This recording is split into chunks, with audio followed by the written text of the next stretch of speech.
é ministrado pelo Saulo, né, doutor Saulo, no caso, né, ele vai falar sobre variabilidade de gênero.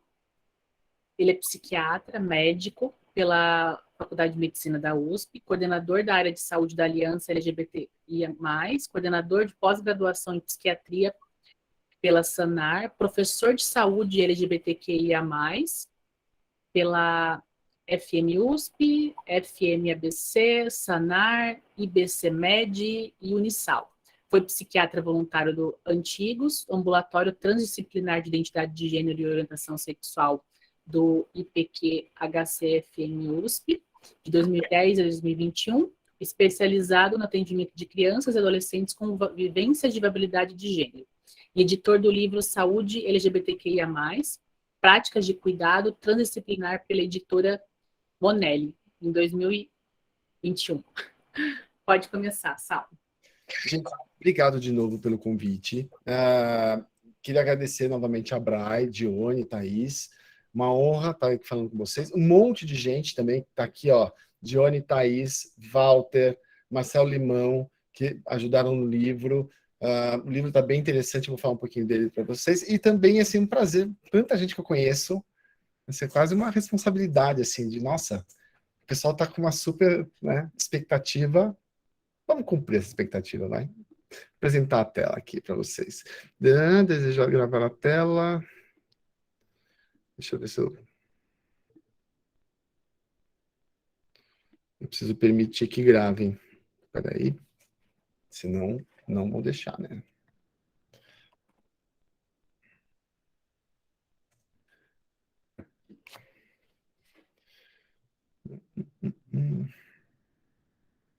Mais tarde.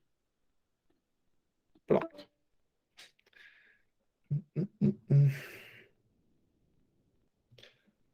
Tá, gente, eu vou ter que fazer o seguinte, eu vou ter que sair e voltar, tá? Porque se ele não me permite, eu vou precisar fechar o Google Chrome e já tô de volta. Só porque eu falei, né? Olha que interessante. Já tô voltando aqui, gente.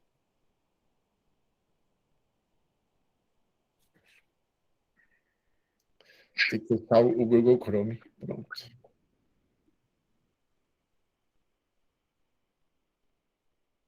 Enquanto isso, gente, eu gostaria de agradecer a presença de todos aqui e convidar vocês também a conhecer o trabalho da Abrai, tá? Tanto pelo site, eu já vou colocar aqui nas mensagens aqui, quanto pelo Instagram, né? Que ali a gente posta algumas coisas que a gente faz, né? É só um pequeno retrato do que a gente produz em relação à população intersexo, tá bom?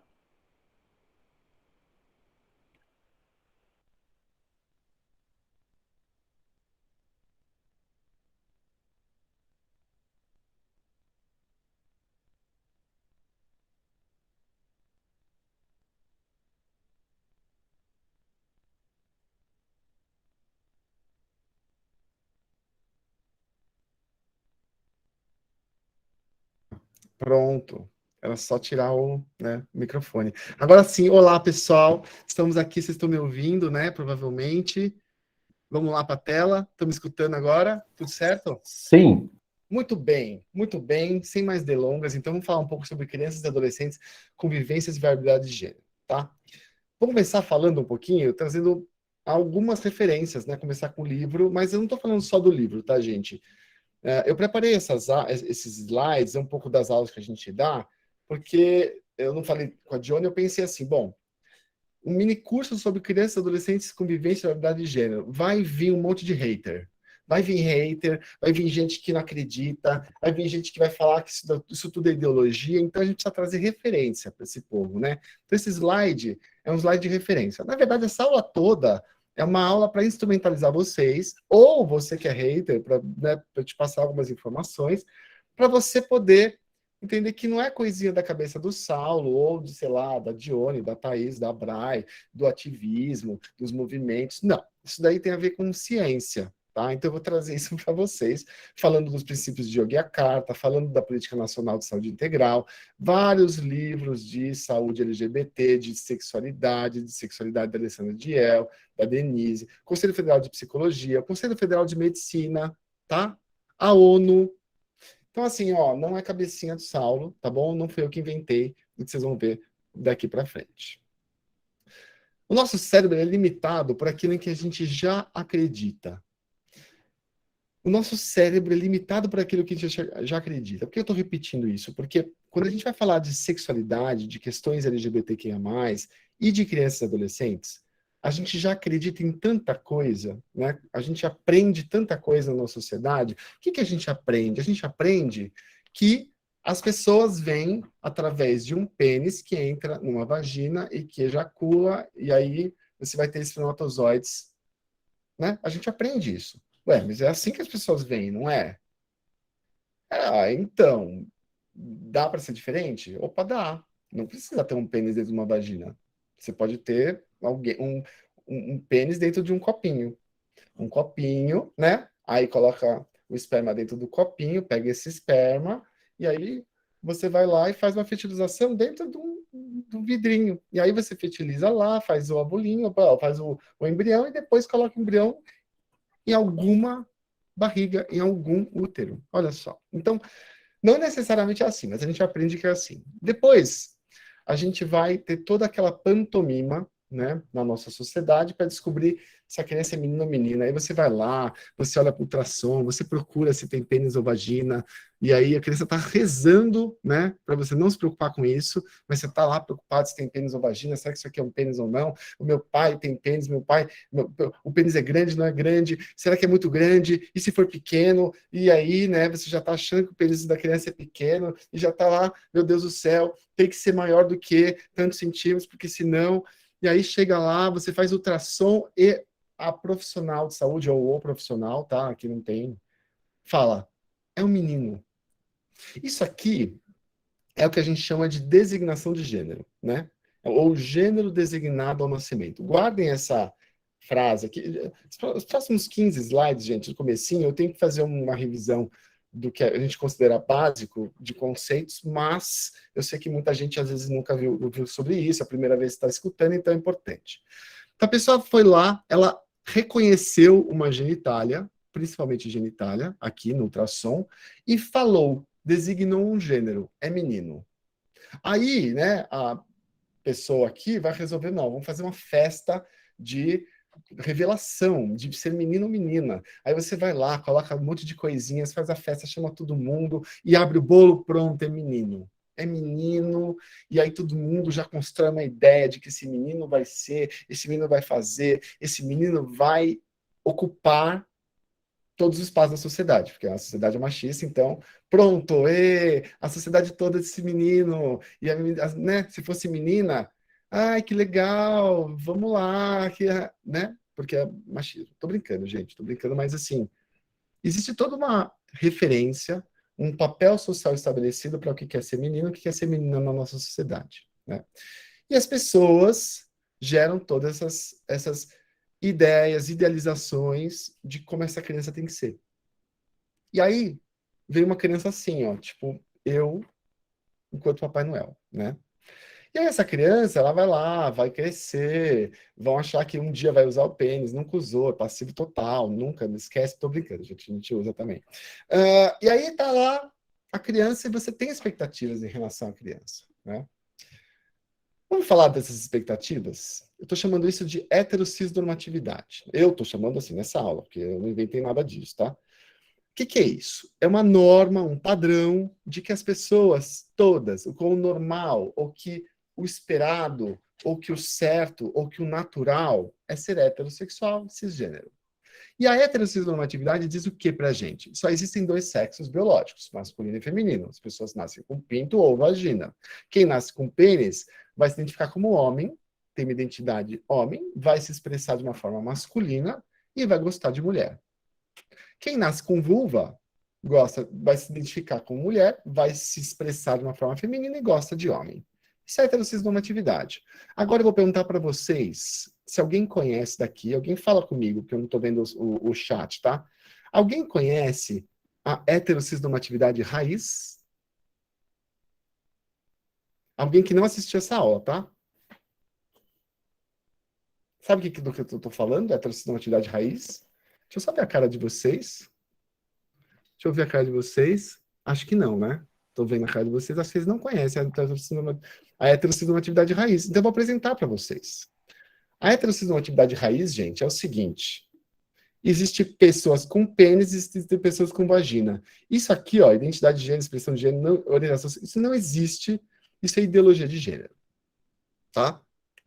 Então, assim, a raiz de tudo é meninos têm pênis, meninas têm vagina. Acabou, é isso aqui, sexo biológico, a biologia, a pessoa se fecha nesse argumento que não tem fim, né?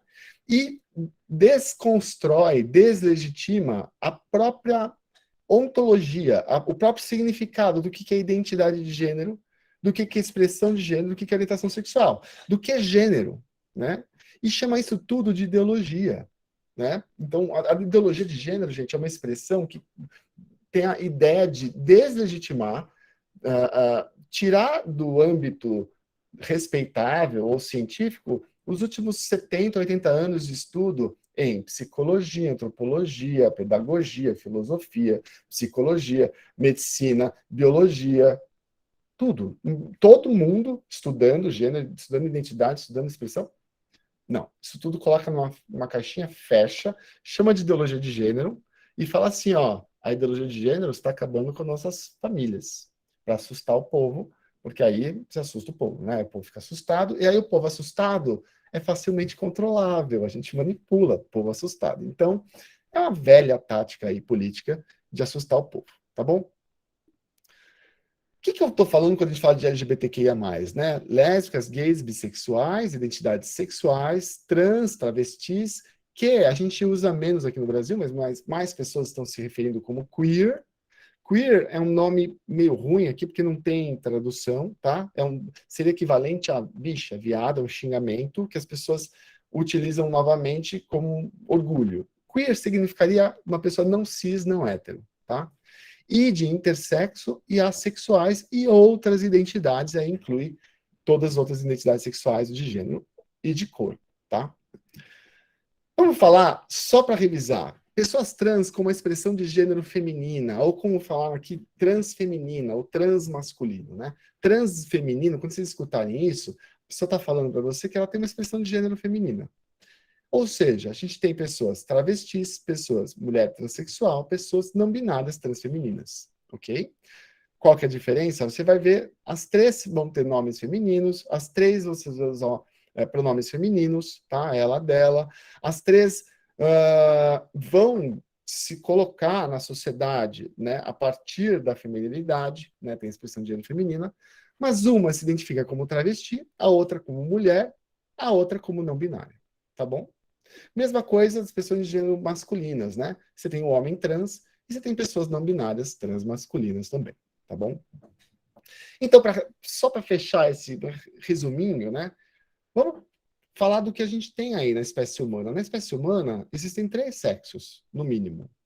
E o próprio conceito de sexo biológico é complexo, porque sexo biológico é uma convenção. Melhor seria se a gente usasse, ao invés de sexo biológico, a gente falar, especificar do que a gente está falando. Por exemplo, ó, antes da gente continuar, falar um pouquinho com vocês, vou parar a apresentação, vou escolher alguém qualquer aqui, deixa eu ver. Lígia, oi Lígia, fala comigo. Pode ser? Pode? Qual que é o seu sexo biológico? Posso te perguntar? Pode. Qual é o seu sexo biológico? Feminino. Por quê? Que disseram e todo mundo acreditou. Acredito que seja por isso. Não, você mas quais são os elementos? Por que disseram? Porque é uma vagina, eu tenho vagina, né? Eu tenho todos os pedaços que, né? Que todo mundo, em geral, reconhece como de uma mulher. Você sabe Entendeu? então, vamos lá. Ó. O seu sexo genital, você já falou qual é, né? Você tem filhos? Tenho. Então, seu sexo gonadal provavelmente é ovários. Você deve ter ovários. Tenho. Né? Tinha. Acho que eu não tenho mais. Você não tem mais, você tirou ovários? Ele está se encolhendinho, né? Está Ele tá perdendo algumas encolhidinho. funções. Mas ele está lá, ele existe. Tá, Então, funcionou muitos ovário, anos. existe de ovários, certo? Tem ovário. O seu Sim. sexo cromossômico, qual que é? seus cromossomos? Mulher também, né? Ela Acho que sim. pessoal, o cientista Foi vai lá. designado, né? Pelo menos foi isso que eu recebi, né? Isso, Que mas sabe eles, sabe aqueles, eles sabe aqueles, coincidiriam com a minha Lígia, genitália, digamos assim, não sabe aqueles haveria cromossomos que o contradição. pessoal fala? Se é XX ou XY? Mas tem diversos, né? Eu sei que o meu foi, sim, me passaram e eu acreditei, todos ao meu redor acreditaram. A Lígia, ela tá arranjando um jeito de sambar na cara do professor, porque ela tá fugindo da pergunta. Ela tá Mas fugindo. não, a gente não posso não saber, Agora, né? me respondam vocês, qual é o meu sexo biológico? Não sei. Eu não sei. Você não sabe, Lígia não sabe. Alguém vai cair nessa? Deixa eu ver. Tem alguém que sabe qual é o meu sexo biológico? Vou cair na sua provocação, é masculino. Obrigado, Mônica. Mônica, por que eu sou masculino? Muito masculino. Qual que É é muito másculo, o meu sexo é masculino? porque você tem uma expressão de gênero masculina. Eu só posso dizer o que eu vejo. Para mim, você é homem. Ah, não, mas É você tá isso, eu sexo perguntei meu masculino. sexo. Eu perguntei o meu sexo É. biológico. Você tá respondendo que o meu sexo biológico é tal porque a expressão de gênero é outra, é isso? Pois é. Pois é. Gente, quando a gente pergunta para as pessoas, é que aqui ninguém vai perguntar, porque o povo aqui já está tudo bem escoladinho e alguém já assistiu minha aula. A Carla levantou a mão. Fala, Carla. Cadê Carla? Manda, Carla. Aqui eu levantei a mão sem querer, acho que é porque eu estou refletindo aqui, estou Entendi. provocada. Você resolveu se Pois é. dar uma... Gente, se eu pergunto isso para o pessoal fala, é lógico que é masculino o seu sexo. Mas assim, o que eu mostrei do meu sexo para vocês? Talvez a minha voz, minha barba, o rosto, né? Vocês não olharam para o meu sexo genital. Vocês não sabem. Vocês não sabem qual que é o meu sexo gonadal. Vocês não sabem se eu tenho testículo. Não. Vocês não olharam. O sexo cromossômico é o que a gente mais tem fé. A gente usa da fé para falar. Eu sou XY. Como é que você sabe que você é XY? Você fez cariótipo? Cariótipo é um exame, gente, que a gente faz. A gente colhe o sangue e vê o cariótipo. Se você nunca fez esse exame, você não sabe o seu sexo cromossômico. Quem aqui já fez cariótipo? Não é uma coisa interessante? Quero fazer já. Thaís fez cariótipo. Gente, eu fiz, né? Depois de 3 filhos intersexos. Walter fez Também, cariótipo. hoje sou eu. 2 pessoas. Ó. Patrícia fez cariótipo. Marcelo não quer fazer. Não quer fazer. A Dilma Três deve pessoas. ter feito também. Né? Mas o resto acha que sabe. O resto acha que sabe o seu sexo biológico e não sabe. Você não fez. Perdão, você não. Sexo cromossômico, certo? Sexo fenotípico. Sexo fenotípico é o sexo do ambiente hormonal predominante, vamos dizer assim. Então, se você é uma pessoa que produz muita testosterona, você vai ter caracteres sexuais considerados masculinos, considerados, que a gente fez essa ideia de que é caractere sexual masculino, e aí você vai ter um corpo com um fenótipo mais masculino, ou seja, você tem voz grossa, barba, você vai ter uma gordura, né, uma distribuição de gordura de determinadas formas, ok? Então tem o sexo fenotípico. E tem o sexo cerebral, gente. Isso aqui é uma questão que pega muita gente aí. Nossa, como assim sexo cerebral? O cérebro faz parte do corpo, e o cérebro, ele também ele é atingido, tá? Ele vai receber aí, ele vai receber testosterona, estrógeno, ele vai se desenvolver de formas diferentes. Então a gente tem aí, não é cérebro masculino e feminino, a gente tem cérebro mais entendido como mais masculino, com algumas áreas, somente na área septal, vou falar para vocês, e outra parte, né, também mais feminino e cérebros não binários, tá? Porque isso aqui, biologia não é binária não, nem no cérebro, ok? Tudo bem? Ah, mas o cérebro então explica a transexualidade? Não disse isso. Fala, Ângelo. Eu lembrei de uma vivência minha. Pode falar, né? Eu sei que tá gravando, mas quando eu tinha 15 anos, eu fui numa ginecologista e aí ela diagnosticou vários policísticos. Uhum. Vamos tomar anticoncepcional, né?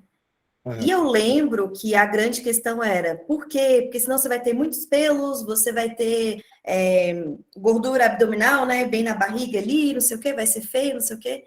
E aí hoje eu fico, cara, e se eu não tivesse tomado? Será que eu estaria gostando mais do meu corpo hoje, né? Então, eu vejo uma imposição, assim, dos corpos terem que ser hegemônicos mesmo, né? Exato. E eu lembro que a minha testosterona era um pouco mais alta. E, não, então agora vamos pôr aqui o anticoncepcional para dar aquela parada, sabe? Sim, sim. Então, tem questões aí, né? Então, gente, ó, só para a gente resumir essa parte de sexo biológico, para dizer que sexo biológico não é tão simples assim. Então, você tem uma vereadora, né? Você quer desconstruir o cara, você está falando assim, que sexo que você está falando? O sexo genital, o sexo gonadal, cromossômico, fenotípico ou cerebral?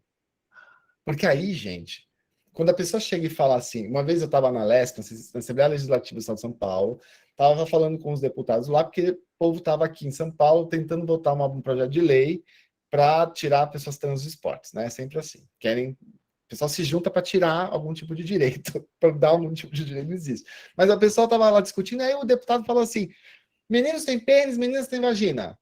Ah, é? Aí eu pergunto, e pessoas com pênis e vagina são o quê?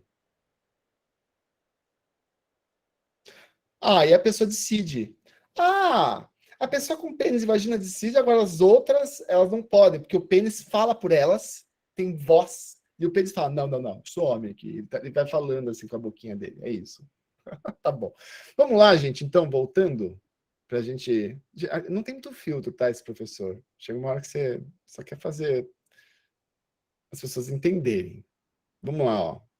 Então, resumindo, existem 3 sexos biológicos.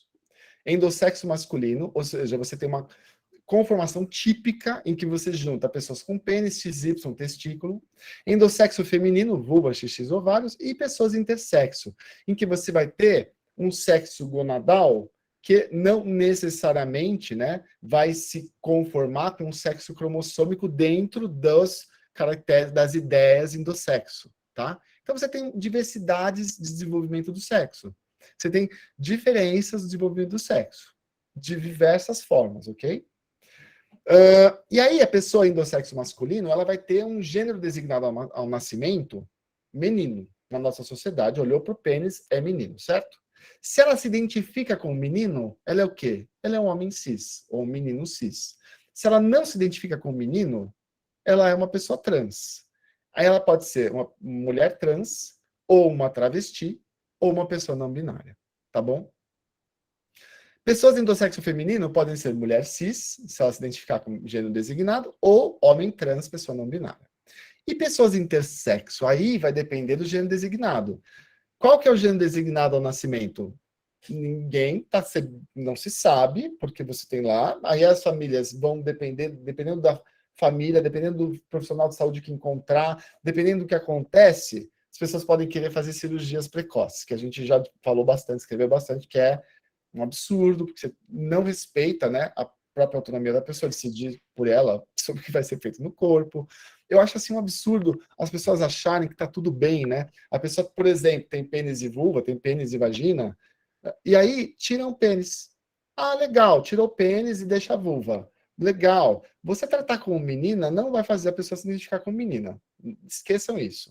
E segundo, ok, você fez uma menina sem clitóris, porque tá tudo bem, né, menina sem clitóris. Ninguém pensou, poxa, você vai tirar lá aquele pênis, você vai fazer alguma cirurgia aqui, você vai tirar a capacidade de função sexual, de prazer da pessoa, em nome de quê? De deixar considerado bonitinho, estético, aquela genitália, porque é igual a dos amiguinhos, porque afinal, a brincadeira que mais se faz quando você entra na escola é as pessoas tiram sua roupa. Os professores olham, todo mundo bate palminha, né? Não, gente, a gente usa roupa, né?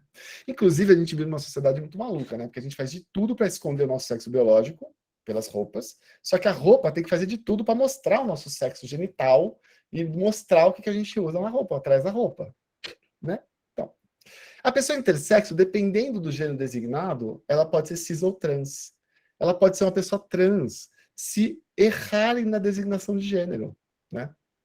Então, pode ser homem cis ou trans, mulher cis ou trans, também uma pessoa não binária.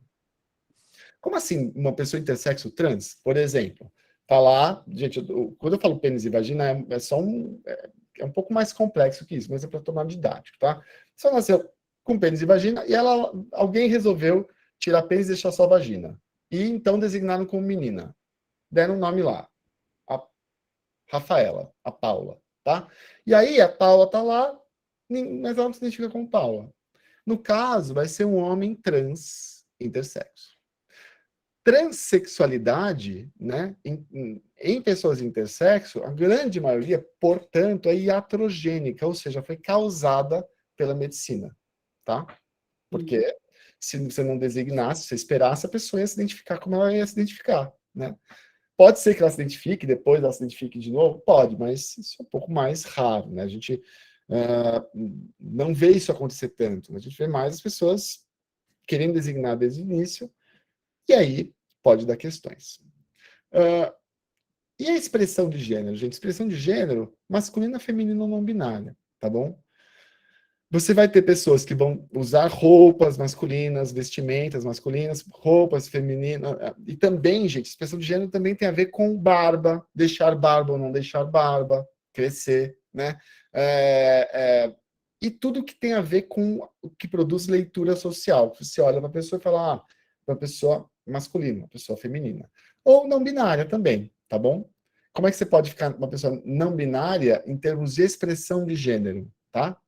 Você pode usar roupas mais neutras, você pode ou usar signos muito intensos para cara. Por exemplo, batom, que é um signo muito feminino, com barba. Se eu estivesse aqui com vocês de batom e de barba, ia estar com a expressão de gênero não binária. E orientação afetivo-sexual, homo, hétero, bi, pan e assexual. Tá? Não vou ficar muito tempo aqui, porque foge um pouquinho do escopo da aula. Tudo bem? Alguém fez alguma pergunta antes da gente começar no tema de crianças e adolescentes? Deixa eu ver aqui. Não? Thaís levantou a mão? Vai lá, Thaís. Não, eu só queria tirar uma dúvida. Dentro do sexo biológico estão aqueles sexos, né? Que você tinha falado no começo. Fenotípico, genotípico, enfim, todos esses. Tá dentro do biológico. Isso. Sexo biológico é uma convenção que é uma somatória desses sexos todos. Ah, tá. Não, só para ficar clara. Tá bom, Isso. obrigada. Então, vou trazer alguns relatos de crianças e adolescentes aqui para vocês, tá? Que eu já atendi. Meu filho diz que é uma menina. Eu digo que ele nasceu menino, ele tem um ataque de choro e fica rolando no chão por 45 minutos, dizendo que é uma menina. Aqui numa criança de 3 anos, tá? Tem relatos de pais também. Meu filho é feliz enquanto está usando roupas de menina. Quando pedimos para tirá-las para dormir, ele chora. 4 anos. Minha filha pede para o pai transfundir seus genes para ela. 6 anos. Queria que o meu corpo entendesse a minha cabeça. Uma criança de 7 anos. Vou poder ter filho? Uma menina de 8 anos de atendimento. Sou uma menina, sempre fui. Se eu nasci com esse órgão entre as pernas, isso não é um pinto, já que pinto é homem quem tem. Então eu chamaria meu órgão de pênia. E pênia é de menina. Uma garota trans de 16 anos. Do que a gente está falando aqui quando a gente fala de identidade de gênero? A primeira coisa que aparece, né? Quando aparecem crianças, adolescentes, que têm vivências de variedade de gênero aí, esses pais vão questionar. Tá, primeiro o que eu fiz de errado? Vai vir a culpa, de alguma forma. Vem um monte de gente querendo dizer e dar ideia e pitaco do que esses pais têm que fazer ou deixar de fazer para essa criança volte ao normal, tá? Já que algo aconteceu de errado.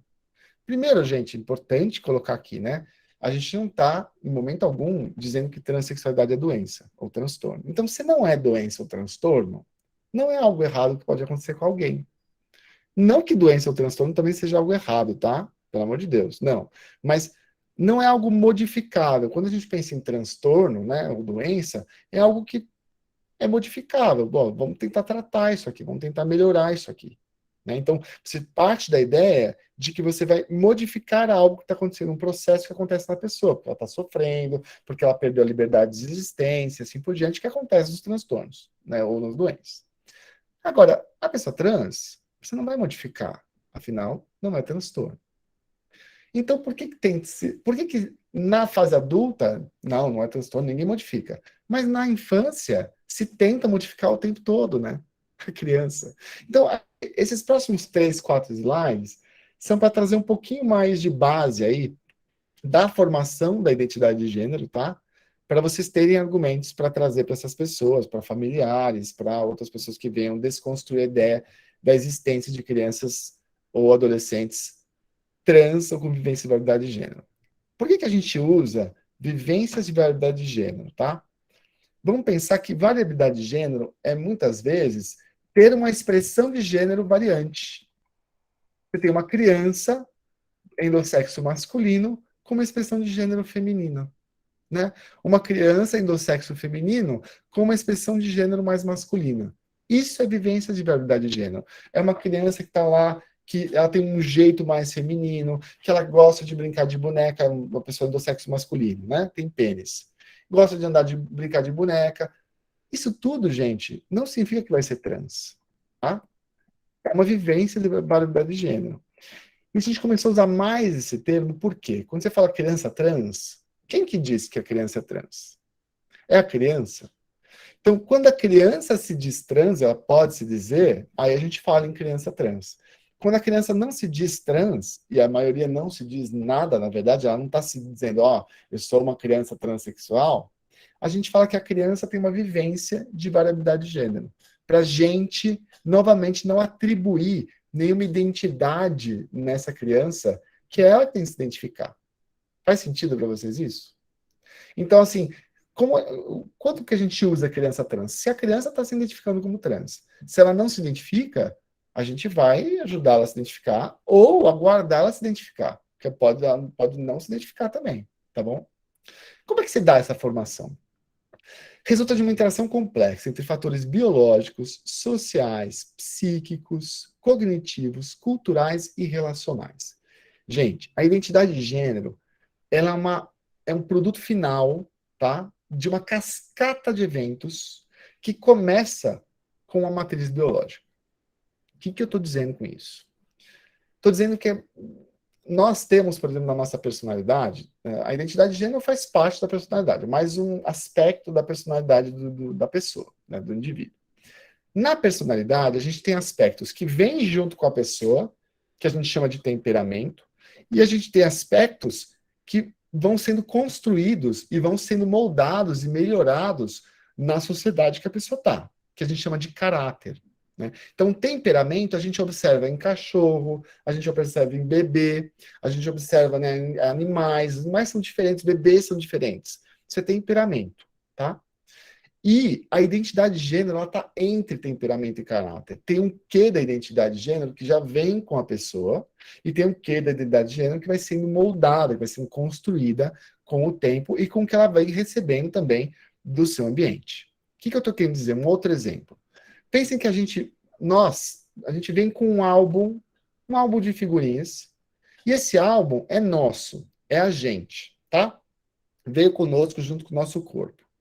Esse álbum, ele já tem um monte de cores, ele já tem os lugares para você colar a figurinha, tá? Já tem um monte de coisa lá, só que não tem figurinha.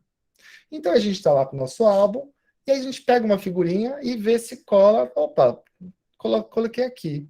Experimentei chocolate e gostei de chocolate. Pá, eu sou uma pessoa que gosta de chocolate.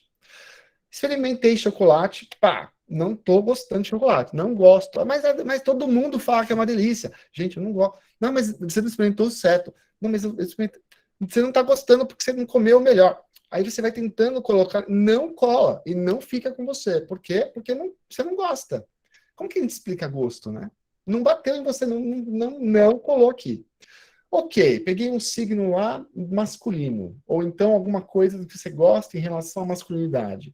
Vai lá e colou, legal. Opa, não colou. Não colou. Aqui não está colando. Não está colando. Então, depende muito do que as pessoas vão oferecendo, claro, e a nossa sociedade, gente, oferece de tudo em termos de gênero, né? As pessoas têm, assim, muito cedo já, o que é de masculino, o que é feminino, muito cedo, tudo vai sendo jogado para a pessoa. E aí a maior parte das pessoas vai colando e tem outras que não colam. E aí você vê na criança, pequenininha, coisas que não colam e que não estão colando, por mais que esses pais tentem lá grudar. Não, a criança está muito feminina, vamos jogar no judô, vamos colocar no futebol, vamos tirar do balé, não deixa dançar, não deixa cantar, retifica esse andar, retifica esse jeito de andar, bate na criança, ou seja, você está lá tentando e não cola. Por quê? Porque não depende só da figurinha. Depende desse álbum também, que vem já com essa pessoa. Faz sentido essa analogia que eu estou fazendo para vocês? Deixa eu ver a cara do povo. Estão fazendo assim. Então, beleza.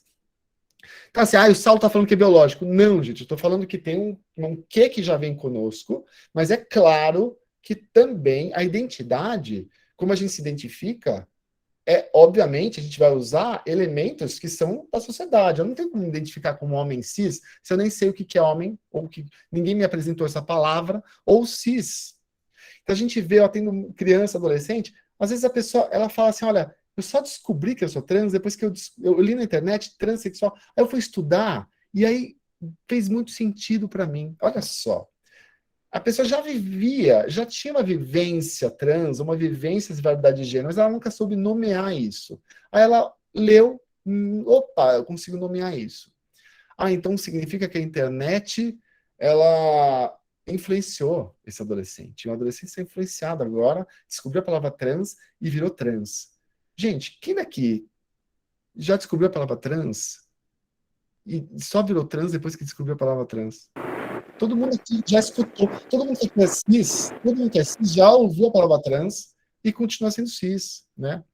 Então, não significa, né, você vai ter uma... Gente, alguém está com um somzinho aberto aí? Vocês fecharem. Muito bem. Então, eu vou trazer agora o que a gente tem de estudos na formação. Doutor Saulo, desculpa interromper, eu queria trazer uma contribuição breve, pode ser? Manda. Eu, Pan, pessoa transmasculina não binária. Uhum. E aí aconteceu justamente isso comigo também. E ainda mais porque hoje, quando eu olho para minha infância, antes dos 11 anos, eu vejo que eu sempre transitei na não binariedade. E não era nenhuma questão de expressão de gênero, porque eu me expressava com a expectativa do gênero feminino. Mas eu me sentia, muitas vezes, e eu transitava nesse sentir quem eu era, quem eu existia, como eu existia no mundo, eu transitava entre o feminino e o masculino. E só depois, com 30 anos, eu fui entender que o que eu sempre tive foi uma disforia de gênero em relação a determinadas partes do meu corpo. Mas, e ainda assim, se eu não tinha referência do que era ser um adolescente ou uma criança trans, né, sendo homem trans ou mulher trans, menina trans ou menino trans, ainda mais sendo uma pessoa trans não binária, né? Então, faltava muito essa referência. Não tinha, absolutamente não tinha. E quando eu tive o primeiro contato, que foi com 28 anos, 29, eu falei, nossa, pela primeira vez eu consigo ter uma referência do que eu sempre senti, mas nunca ninguém conseguiu entender o que eu falava, por exemplo. Né? Então, eu falo que a minha descoberta foi assim, nos últimos 3, 4 anos. Mas a vivência sempre existiu, né? Você ganhou significantes, né? Você ganhou uma palavra para dizer. Isso é muito gostoso. Exato. A gente faz isso em psicoterapia, né? A gente nomeia muitas vezes o que a pessoa não está conseguindo nomear, que é muito angustiante. E quando você dá um nome, pronto, finalmente você encontrou a figurinha que cola no lugar onde você não conseguia colar, né? Exato. Assim como também descobri sobre a questão intersexo. Então, são coisas assim, eu sempre pontuo isso nos atendimentos. Muitas vezes a gente só tem a oportunidade de conversar sobre coisas que a gente vivenciou na infância ou na adolescência, principalmente pessoas intersexo também, pessoas trans. Muitas vezes nós só temos a possibilidade de nomear isso na fase adulta, porque é onde a gente encontra referências de diálogo, onde a gente encontra referências de falas que a gente fala, poxa, eu sempre passei por isso, mas eu achei que era só eu. Né? Eu achei que não tinha outras pessoas como eu passando pelas mesmas situações. Então, a importância da gente cada vez mais discutir sobre isso é também saber acolher, porque existem muitas pessoas que sentem que são, mas que não conseguem nomear porque não conseguem se expressar, não têm essa referência. Muito obrigado pela sua contribuição. Vamos nessa. Crianças com idade a partir de 17 meses já tem a habilidade de se identificar com meninos ou meninas e apresentam brincadeiras relacionadas ao gênero. Tá? A identidade de gênero se estrutura entre 2 e 3 anos de idade. 10 a 27% das crianças com variabilidade de gênero vão manter esse comportamento e vão se identificar como trans. O que significa isso? Existe um grande universo de crianças que têm variedade de gênero, gente. Muita gente, né? Que brinca, que vai. Isso significa que será trans na fase adulta? Não.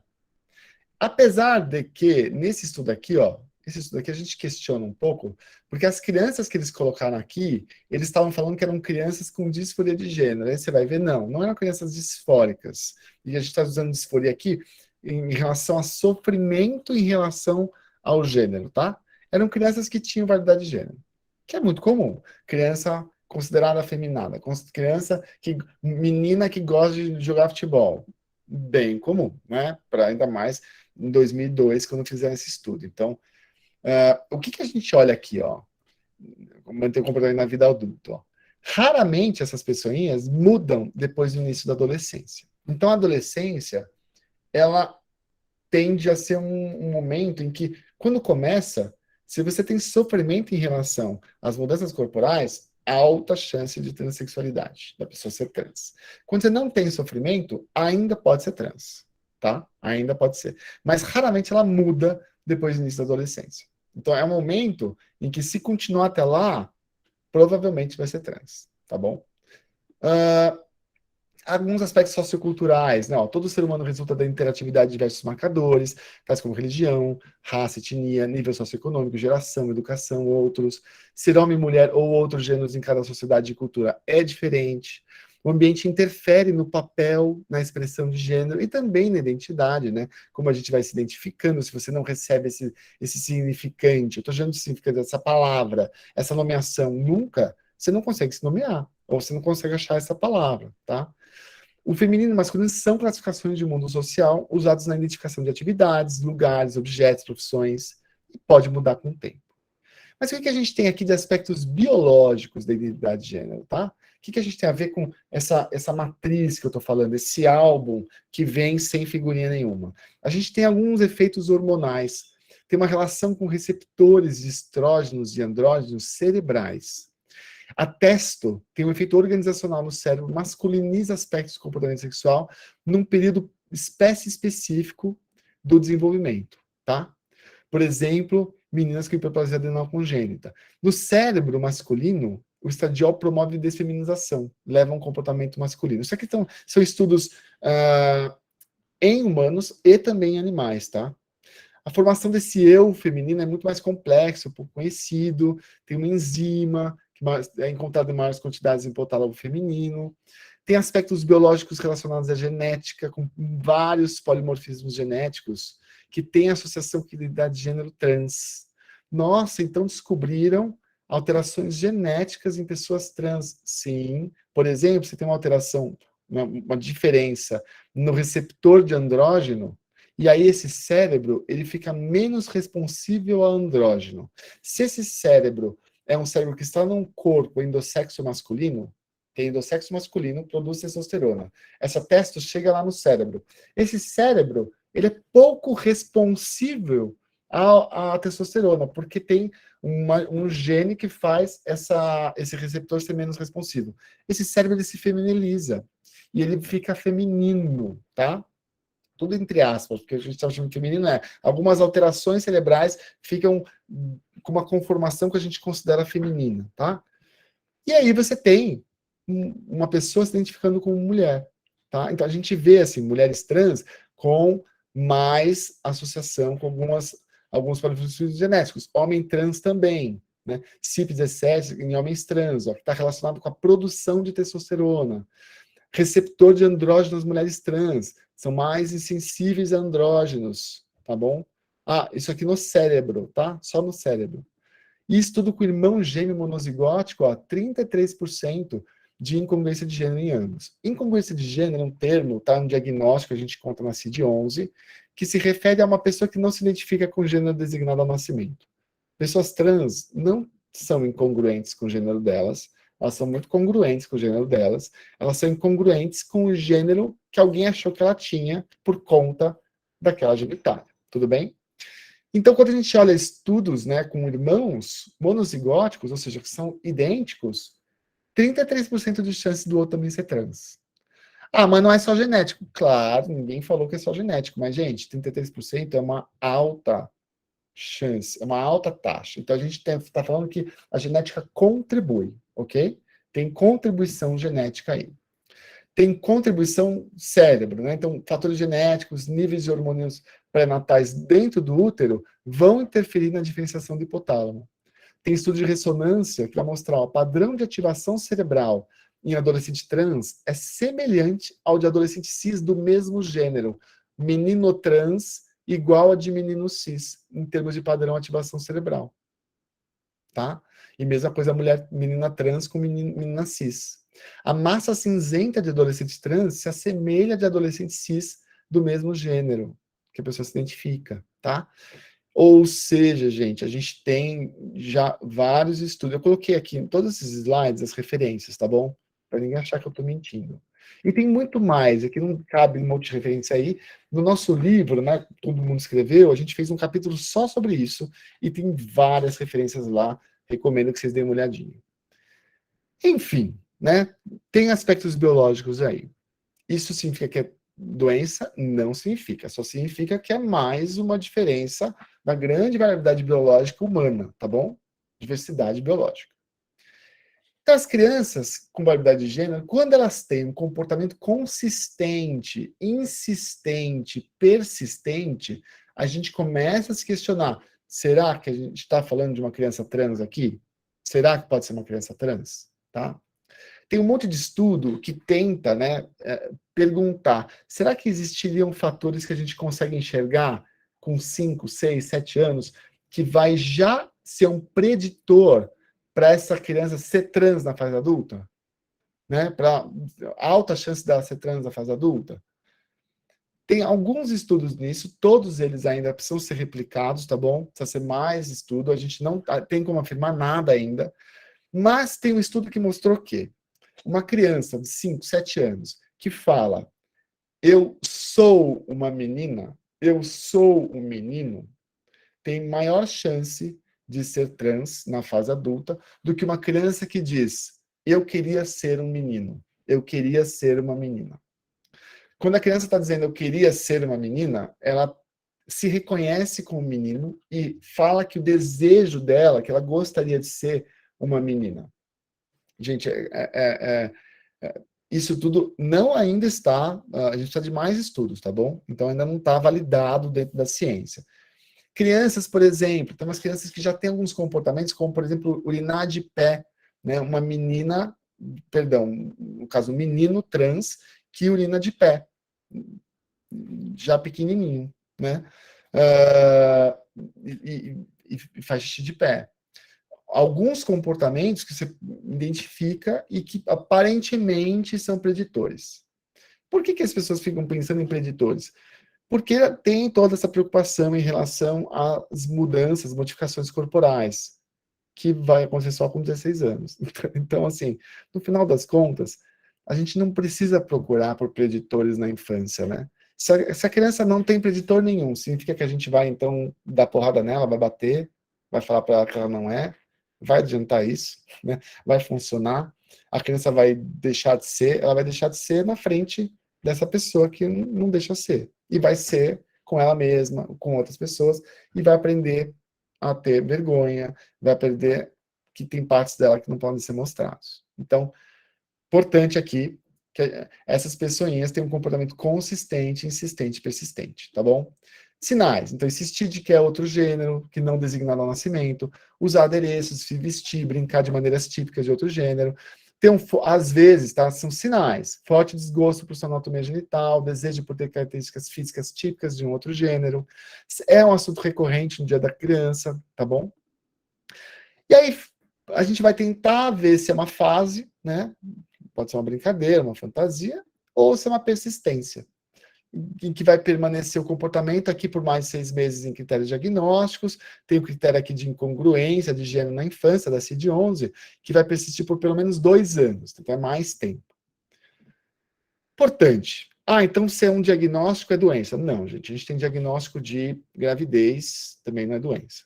Inclusive na CID-11, incongruência de gênero não está mais no capítulo de transtornos mentais, está no capítulo de condições relacionadas à saúde sexual e gênero, tá bom?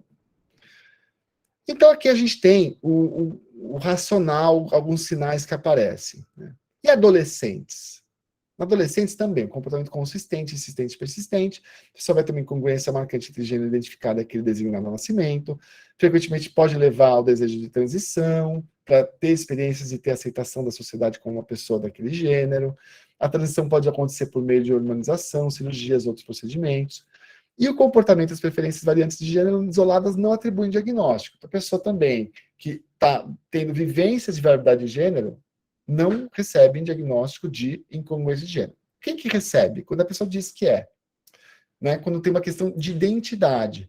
Uma criança, muitas vezes chegava lá no ambulatório, né? E também no consultório, às vezes chega lá, os pais trazem.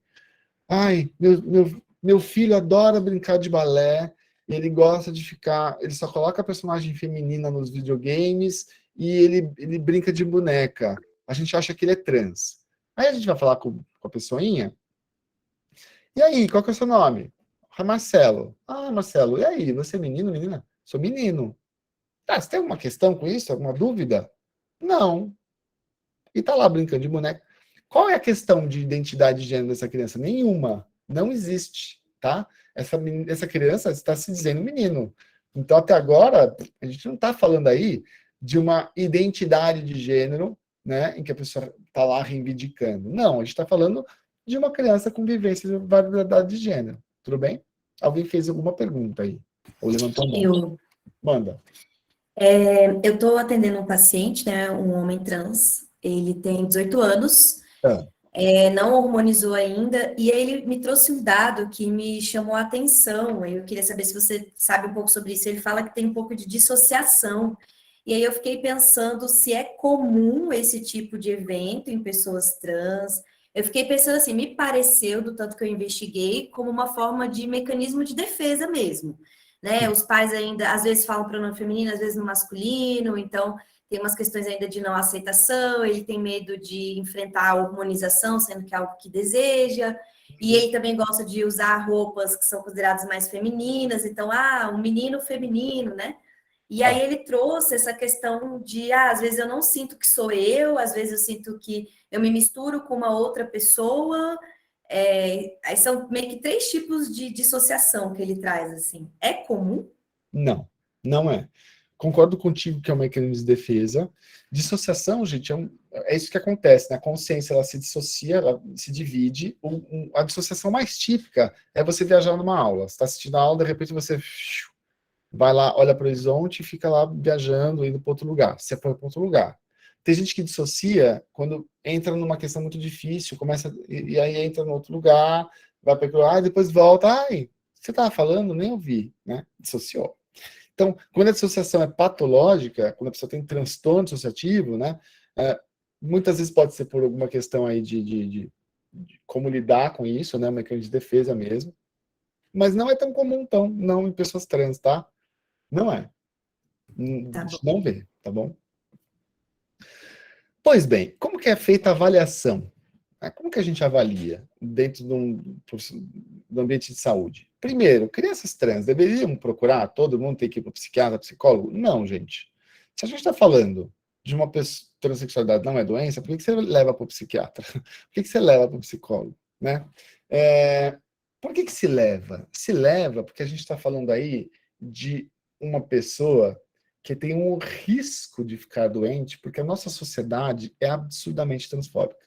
A nossa sociedade não entende isso como uma diversidade, né, mais mais um conjunto de diversidades que a gente tem, né, da espécie humana. As pessoas não identificam como algo normal, que, ok, a pessoa está lá dizendo que é desse gênero. Não. Então, como não é normal, como que a gente lida? Como que a gente lida com a escola, com a família, com não sei o quê, não. Porque todo mundo vai interceder de alguma forma que pode fazer com que essa criança introjete vergonha, se isole, se sinta pior, sinta culpa. E aí isso tudo vai pegando e minando a saúde mental dessa criança. Tá? Então, hoje em dia, o que a gente faz com criança é um trabalho de prevenção de transtornos mentais. Com o adolescente, às vezes já chegaram os transtornos mentais, porque essa pessoa já está mais tempo na sociedade. E a gente tem que tratar esses transtornos ou prevenir também, tá? Porque a sociedade é bem transfóbica. Então, o que a gente vai avaliar, tá? A rede social de apoio, núcleo familiar, antecedentes pessoais e familiares, dados socioeconômicos, rotina. O motivo de busca, ó, desde quando que você se percebe diferente? Isso quando a pessoa chega com alguma questão, tá? Relacionada à transição de gênero. Senão, é outra coisa que a gente ensina, né, no curso de saúde LGBT. Gente, uma pessoa trans que chega lá no ginecologista, você não vai perguntar a história trans dessa pessoa. Porque pode ser que ela não esteja lá por esse motivo. Ela não quer ficar falando desde quando que ela se descobriu trans, e aí desde quando que ela usou pela primeira vez a roupa tal. Não, ela não quer explicar isso, porque ela está lá querendo fazer exame ginecológico, né? Ou porque ela está lá com outras questões, né? Então, a gente não ficar perguntando sem ter uma função, só porque você perguntou, como profissional de saúde, porque você está curioso, porque você não tem curiosidade, você não tem, né, experiência, gente, faz curso. Não vai ficar lá usando a pessoa trans para ser seu professorzinho, né? Porque você não estudou, não fez o seu dever de casa, tá bom? Acho que isso é uma coisa importante, porque eu acho que as pessoas trans cansam muito de ter que ficar explicando o tempo todo para pessoas que não aprenderam, que não sabem as questões todas, tá bom? Então, assim, não fiquem perguntando para a pessoa trans se não couber, não faça isso de uma forma voyeurística, tá? Porque você teve curiosidade, você quer aprender. Como se manifestava? A identidade mudou no decorrer do tempo? Para crianças. Para crianças, a gente tende a binarizar, tá? Você vai perguntar se é menino ou menina. Porque a criança, se você fala você é não binário, ela não vai entender. Se a gente perguntar você é menino ou menina ou outro gênero, ela não sabe o que é gênero. É difícil de fazer uma pergunta para uma criança pequenininha. Então, a gente tende a perguntar você é menino ou menina, e aí, a depender da resposta, porque pode ser que ela fale nenhum deles, tá? A depender da resposta, a gente amplia um pouco mais a pergunta para algo mais não binário, tá? Você acha que é mais legal ser menino ou menina? Quando você crescer, você será homem, mulher? Aceitação social familiar, aspectos religiosos e culturais da família. Que mais? Vivências escolares, sempre importante, olhar para a escola. O uso de banheiros na escola, atividade física, se faz ou não, tempo de internet, o gerenciamento de visibilidade online, se esses pais fazem, se já ouviram falar disso, né? Quais são os aplicativos que essa pessoa entra. Gente, só um parênteses, né? Entendi essa semana uma pessoa de 12 anos chorando porque estava no Discord, que é um aplicativo que os pais não conheciam, e estava no Discord e tinham três pessoas com ideação suicida, falando que iam se matar, e esse menino era o âncora, né? Era a pessoa que estava mantendo as pessoas vivas, achando que estava mantendo as pessoas vivas, falando, não, porque eu não posso sair do celular, porque as pessoas vão se matar, elas precisam de mim. Meu Deus, você só tem 12 anos, por quê, né? Aí, ó, 188, fala para eles ligarem para o 188, que é o CVV, e parem com isso, você não é psicólogo, fala que você não é psicólogo, você tem 12 anos. E essa criança se sentindo... Então, assim, gente, essas crianças e adolescentes de hoje estão vivenciando questões que a gente nunca pensou em viver, ou não viveu, quando a gente era criança, adolescente. Teve a pandemia também. Então, precisa compreender esse momento, esse contexto, tá? A questão online é muito importante de se gerenciar, tá? Corpo. Como se sente quando olha, quando toca o próprio corpo? Como se sente quando encostam, tocam no seu corpo? Como lida com caracteres sexuais secundários genitais? É claro que essas perguntas a gente também vai ver, né, a idade da pessoinha para ver se cabe ou não cabe fazer tal pergunta, tá bom? Mas sobre corpo a gente pergunta sim, a gente pergunta menos sobre sexo, né? Se você está falando de uma criança, você não vai perguntar isso, mas sobre corpo, como lida com o corpo, a gente pergunta. O desenho do corpo, como vê hoje, o que deseja ter no futuro, assinalar o que gosta, o que não gosta, a voz, você tem questões com voz, transição social, desejo de harmonização, desejo de cirurgias e desejo de outras modificações corporais. A sexualidade e vida amorosa, aí, já com os adolescentes, né? A busca de sintomas psicopatológicos e vivências de violência sempre são importantes. Tem muito mais coisa, mas acho que para agora cabe falar disso. Tem os padrões de cuidado da WPATH, né, que vão preconizar intervenções psicológicas, então acolher a criança, a família, para discutir, perceber o fenômeno, construir um projeto psicoterápico para cada caso em específico. Isso aqui eu já não concordo muito, porque eu não acho que as crianças tenham que ter um projeto psicoterápico, só porque elas têm vivência ou variedade de gênero, ou se identificam com determinado gênero, gente. Às vezes a gente encaminha os pais para psicoterapia, né? Se a gente cuidar mais dos pais, a criança fica muito melhor. Encorajamento dos pais para deixar a criança se expressar na sua identidade, papel de gênero, sem possíveis interferências e julgamentos. E intervenções sociais, interação com a escola, outros lugares que a criança tem atividades, discutir o tema para trazer um meio mais acolhedor para a situação, o apoio familiar aos pares e estimular reuniões entre familiares para acolher e discutir a questão dos seus filhos ou parentes. Então, não existe roteiro na discussão de gênero, tá? O que faz com tal idade, não existe isso. Que quem vai trazer, dar o tom e os passos e a velocidade é a criança, tá bom? Então, a gente vai praticar um modelo de cuidado afirmativo de gênero. O cuidado é, a criança está lá e ela existe agora, ela não é o que ela vai existir depois. Aqui a Tamires e a Agatha, né? Não é, ela não vai existir depois, ela está existindo agora, e agora ela está reivindicando essa identidade. Ah, mas é só uma fase, pode ser que passe.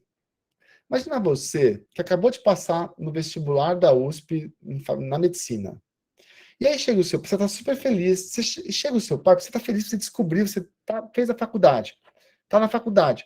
Aí seu pai fala assim, meu filho, é só uma fase, isso vai passar. Você não vai fazer a faculdade a vida toda. Ah, mas Saulo, esse exemplo é a pessoa virou médico. A pessoa virou médico, mas agora ela está na faculdade. Gente, as fases são as fases que nos formam. Por mais que seja uma fase, tá?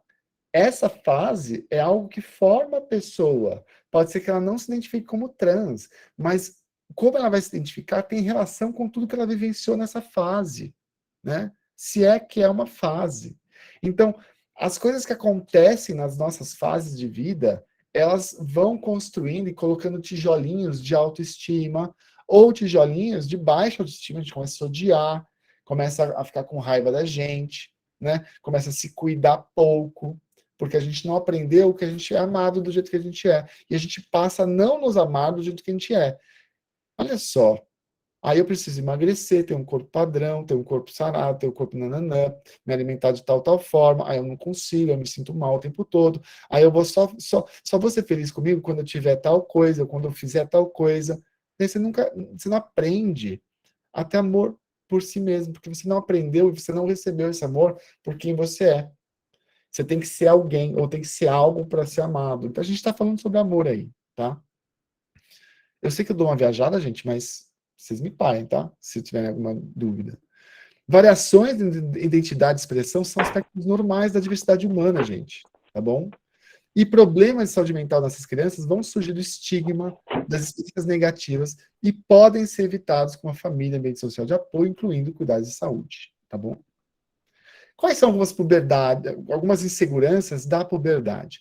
Todas as adolescentes ou crianças que estiverem na puberdade vão passar por isso? Não.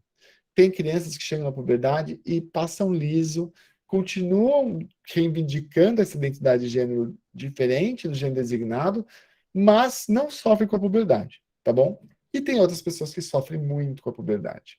E aí, quando sofrem, podem sofrer por estar desenvolvendo pênis e testículo, tá tendo ereção, tá crescendo pelo e barba, tá engrossando a voz, a estatura, a pessoa tá muito alta, quer baixar a estatura.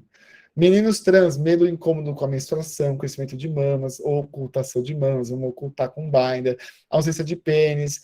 A ausência de pênis, gente, é uma questão que os meninos, eles não trazem tanto, mas é um ponto importante para eles, tá? Então, assim, a nossa sociedade é muito falocêntrica, né? A gente tende a usar até expressões, põe o pau na mesa, a pessoa tem colhões, né? Para dizer que a pessoa é forte, que a pessoa é segura, tá? Então, muitas vezes, na adolescência, quando a pessoa está aprendendo sobre todas essas coisas, ela ainda não aprendeu muito a dar outros significados, ela vê com muita importância isso. E aí a gente fala, às vezes, de um risco de suicídio importante nos meninos trans, nas meninas trans, quando é colocado para essas pessoas que o corpo é o que define elas serem meninos ou meninas. No caso das meninas, o risco é até um pouco menor, tá?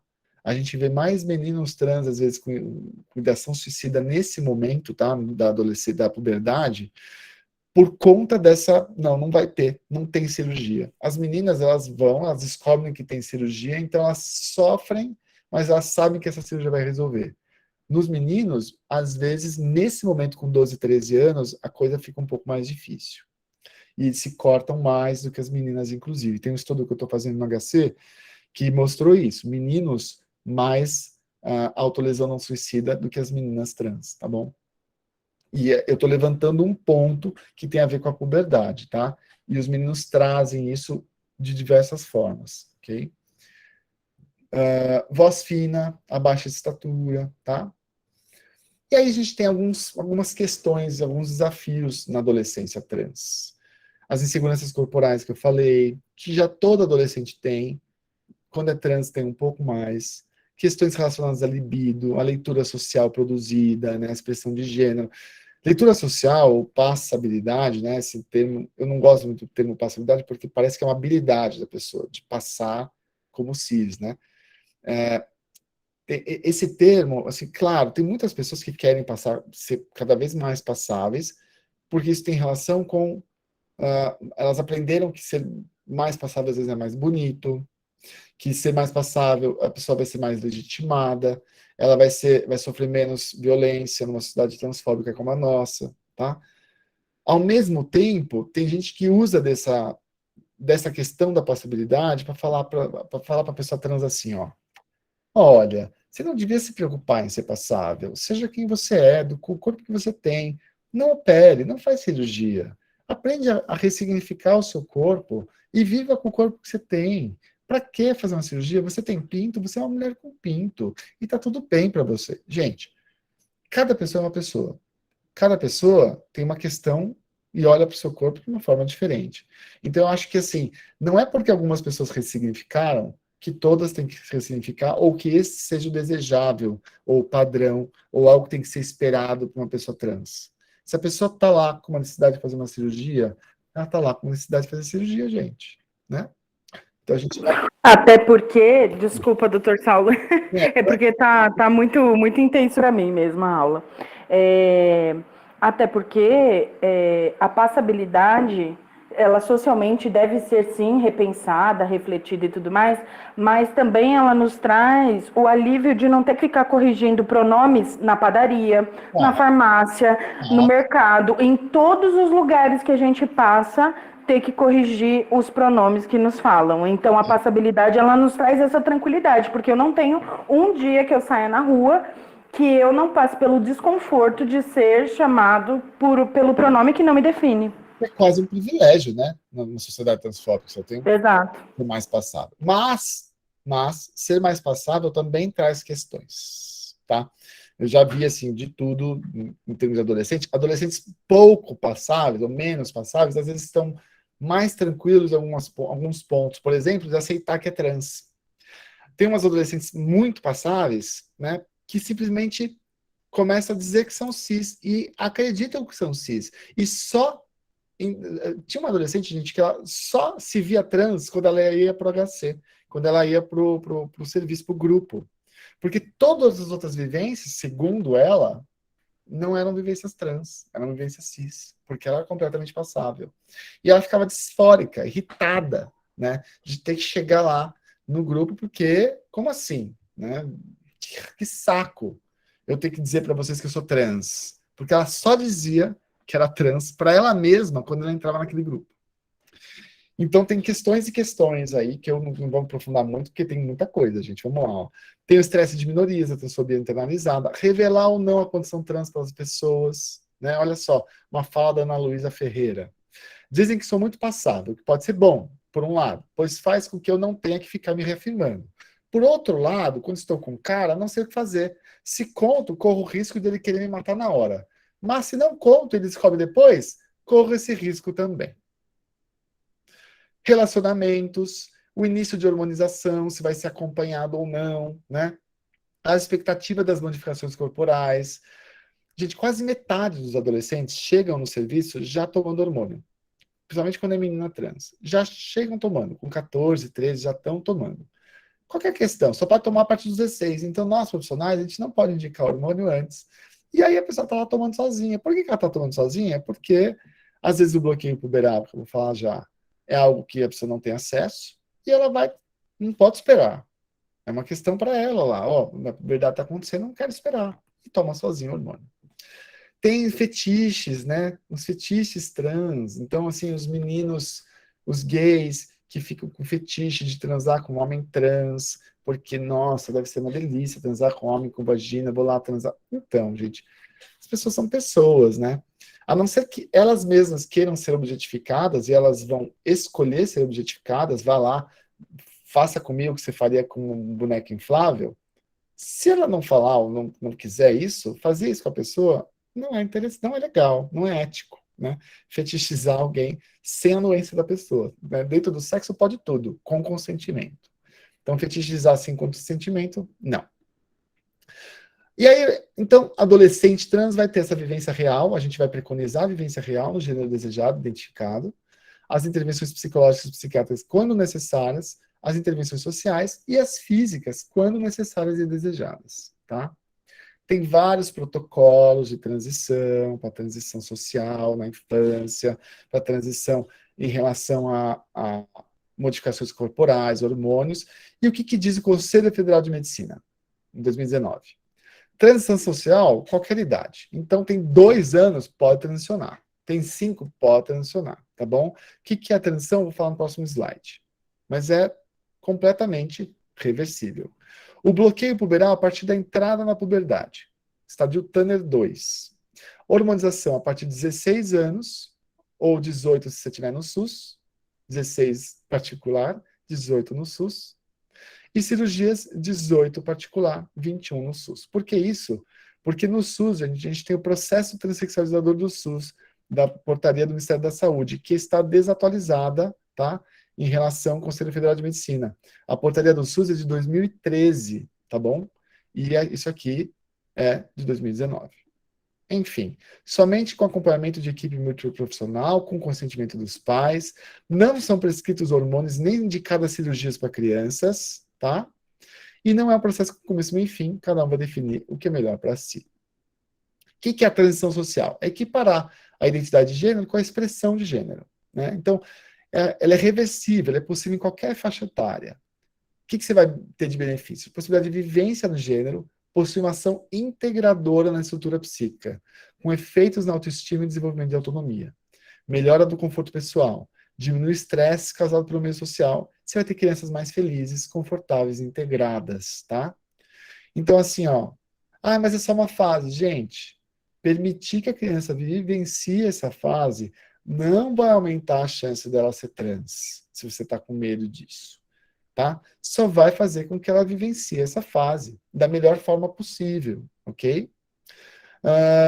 Quais são os cuidados? Quem dá o tom da velocidade dos passos a serem tomados é a criança em conjunto com a família, tá bom? Primeiro a criança. Não forçar a criança a se encaixar nos padrões masculino e feminino vigentes. Não, então tem 8 anos, né? É uma menina trans, está se dizendo menina. E aí, ela senta de perna aberta. E o pai vai lá e fala, menina que é menina não senta de perna aberta. Se você é uma menina, você tem que sentar que nem menina. E aí você quer encaixar essa menina desse jeito. Menina, arruma o quarto. Aí os pais aproveitam, né? Menina é limpinha, toma banho todo dia. Gente, por que você está aí querendo reforçar padrões aí de masculino e feminino? E a curto prazo não é isento de crítica, preconceito, bullying. Então pode acontecer crítica, preconceito, bullying na escola, tal. E aí os pais têm que estar preparados para lidar com isso e instrumentalizar esse adolescente, essa criança a lidar com isso também, tá? O que está dentro da transição? O nome, a mudança de pronomes, o estilo de cabelos, a vestimenta, os acessórios, faixa peitoral, enchimento de mamas, a ocultação de genital, prótese peniana, depilação, uso de banheiro de acordo com a identidade de gênero e só. Então a gente tem aqui transição. Gente, só a gente, acho que né, eu vou ter mais, tudo bem, Johnny, passar mais uns 15, 20 minutinhos das 10, vocês estão muito cansados? Oi, tudo bem? Sim, a gente acabou Pode ser? atrasando. A gente acabou atrasando Fechou. a apresentação. Vamos questionar essa palavra transição um pouquinho, porque, gente, quando a gente fala de transição de gênero, né, a gente está falando na mídia, a mídia que mostra o antes e depois. Nossa, olha como era antes, olha como ficou. Olha como era antes, olha como ficou. Olha só como era antes. Nossa, que diferença. É outra pessoa.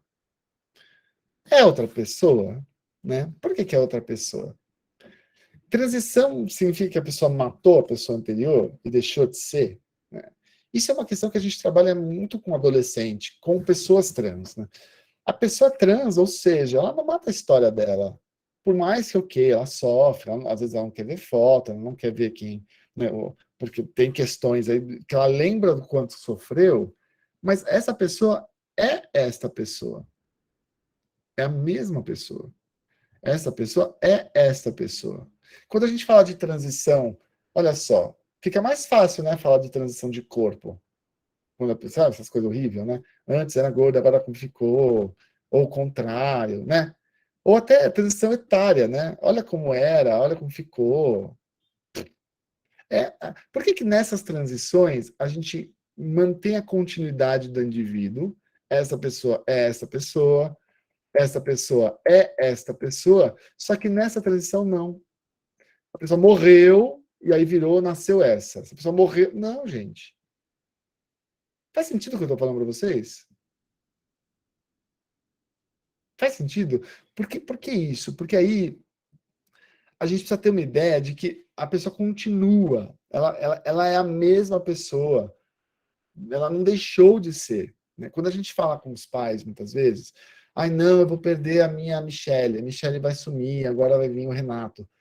Na Michele estava... Veja, o Renato estava lá. É que você não enxergou. Você não viu o Renato lá. Mas o Renato já estava lá. Né? O Renato já existia lá dentro de Michele. Você que não viu, você que não enxergar. Não conseguiu ver naquele momento. E agora você está vendo. E agora Renato está mais... Né, saiu mais, apareceu mais.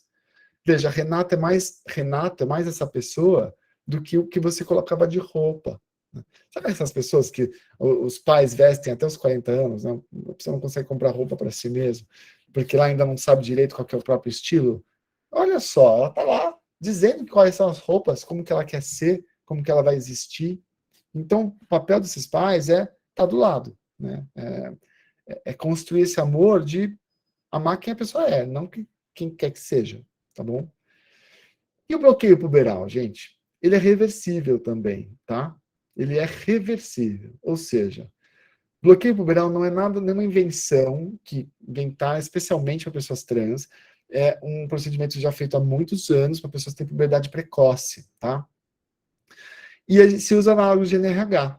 Para puberdade precoce é a mesma coisa para quem está lá se identificando como trans, se identificando com questões de gênero, tá bom? A gente começa a partir do Tanner 2, que é um estadio de puberdade, que você vai vendo lá algumas características, ou para estar no Tanner 2. Só pode ser realizado em locais com projeto de pesquisa hoje, tá? Aqui no Brasil, a gente tem o Antigos, a gente tem Campinas, a gente tem o Protig, que é lá no hospital, lá no Rio Grande do Sul, tá? E existem outros projetos de pesquisa sendo confeccionados nesse instante para também abrir, né, tá, outros centros para atendimento de crianças e adolescentes que fazem bloqueio puberal. E tem que discutir fertilidade, a parada do desenvolvimento peniano, a densidade óssea, tá bom? Qual que é o objetivo? Ganhar tempo, evitar o desenvolvimento de caracteres sexuais e prevenir agravamento de disforia de gênero, que é o que a gente chama para sofrimento relacionado ao corpo, tá? Então, já indo para o final, eu vou só finalizar e a gente vai para as perguntas, pode ser? Alguns fatos aqui, ó. A identidade de gênero é autoatribuída, inclusive na infância. Pessoas trans podem experienciar desconforto significativo com seus corpos ou não, e isso não é definidor de transexualidade. Pessoas trans podem querer ou não realizar modificações corporais, e isso não é definidor de transexualidade. Travestis podem desejar ou não modificações corporais, isso não é definidor de travestilidade. Pessoas trans podem ser binárias ou não binárias com demandas diferentes. Muitas pessoas trans não precisam de assistência psicológica para a transição de gênero. Há pessoas trans que passam por experiências que fazem elas ressignificarem seus corpos, já falei isso, passando a não ter as mesmas demandas para modificações corporais. Há pessoas trans que, mesmo ressignificando seus corpos, uma lógica não binária, podem pretender modificações corporais. Há pessoas trans que idealizam modificações corporais de uma forma extrema, a ponto de não entrar em contato com a própria realidade trans ou tentar negá-la a partir dos procedimentos, se considerar cis. O ímpeto para a realização de modificações corporais pode ultrapassar outras necessidades de cuidado dentro da prioridade da pessoa trans. E isso é um problema, quando a pessoa para tudo na vida, porque só aquela cirurgia que vai resolver. Aí a gente fica com receio, porque a cirurgia, gente, tem 30%, 35% de dar algum problema. E se der algum problema e a pessoa colocar tudo, ela parou de estudar, ela parou de falar com a família, ela não namora, ela não faz nada, ela só está lá para a cirurgia. Alto risco de dar problema lá. Ainda não dá problema na cirurgia, mas dela não lidar bem com algum desfecho negativo da cirurgia, né? A cirurgia, ela não é o final do processo de transição, ela está no meio lá. Faz parte do processo quando a pessoa quer. Só que indicar uma cirurgia, gente, para a pessoa fazer a cirurgia, ela precisa estar muito sabendo bem dos riscos, das complicações, ela precisa estar lá reivindicando essa identidade por um certo tempo. Não adianta ela falar, faz um mês que eu sou trans, aí faz a cirurgia, porque a gente entende que a questão, às vezes, precisa ser mais vivenciada dentro da pessoa para fazer algo que é irreversível, tá? Mas eu tenho direito, é o meu corpo, eu posso fazer o que eu quiser. Você pode usar todos os piercings que você quiser, você pode se tatuar o corpo inteiro. Mas quando você vai precisar de um profissional médico que vai colocar, né, ele mesmo vai fazer alguma coisa em você, aí você precisa entender que ele também vai ter alguns critérios para fazer ou não fazer alguma cirurgia. Por exemplo, essas pessoas que fazem cirurgia na Barbie humana, que é uma pessoa que tem um transtorno dismórfico corporal, né, que tem questões com o corpo, e que fazem cada vez mais cirurgias para a pessoa virar a Barbie humana, essas pessoas vão ser processadas, esses cirurgiões. Porque isso não é promover saúde, né? Você tem uma pessoa lá que tem um transtorno mental, que tem uma dismorfia corporal, um transtorno dismórfico corporal, e a pessoa fica lá, fazendo mais cirurgias, e os cirurgiões ganham dinheiro com esse transtorno. É muito absurdo isso. Vocês devem ver fotos aí de Barbie humana. Não é isso que a gente quer, tá? Alguns desafios no atendimento, dentro da prática. A revelação para parcerias. Vai contar para quem que conta, para o professor, para o amiguinho, quais são as fases de revelação, como que a gente ajuda essa criança a revelar ou não revelar, se ela quiser, tá? Responsáveis que ficam na frente ou atrás das crianças. O que é isso? Na frente a criança tem uma semana que está dizendo que é trans. E os pais já abriram, já criaram uma conta no Instagram, colocam a criança lá, tem uma criança trans. A criança, às vezes os pais ficam empolgados, mas, gente, às vezes você tem que ir no caminho da criança. Você não vai antes já publicizar, né? Então a gente tem questões com isso. E atrás é quando deixa a criança sozinha e não quer, e não deixa, e não permite, e a criança fica isolada, fica sozinha. Quando o responsável realiza a transição social de uma forma violenta e traumática para a criança, já vi isso acontecer. Então, uma criança de 7 anos. Você está dizendo que você é menina? Comprou uma peruca enorme, colocou um batom fortíssimo, deixou a criança super caracterizada, parecia, né, meio palhaça a criança, uma perucona. Todo mundo olhava para a criança, todo mundo dava risadinha na criança, ela ficou com medo. E aí não queria mais sair de casa.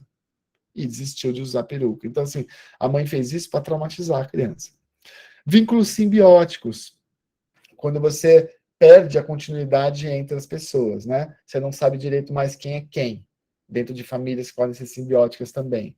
Crianças fluidas podem ser um desafio, porque a criança, nesse momento, pode ser menina, depois menino, os pais ficam confusos, tá? Adolescentes em bloqueio puberal que querem se hormonizar. Então, tá lá bloqueando, tá com 12 anos, acabou de começar bloqueio e quer começar hormônio. E aí? Tem que esperar? Vamos esperar, né? A gente tem que esperar até os 16 anos, gente, bloqueio. Só que essa pessoa, ela vai ficar sem puberdade até os 16 anos.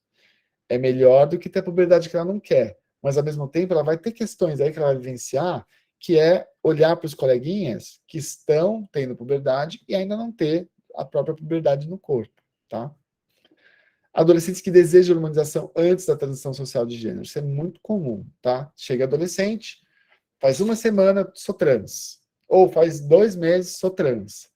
E quer tomar hormônio. Antes de começar a usar roupa, antes de começar qualquer experimentação ou transição social. É complicado usar hormônio, né? Porque o hormônio, ele já começa a... Antes de usar hormônio, a gente tem que falar sobre fertilidade, a gente tem que fazer preservação de fertilidade. Tem vários pontos aí.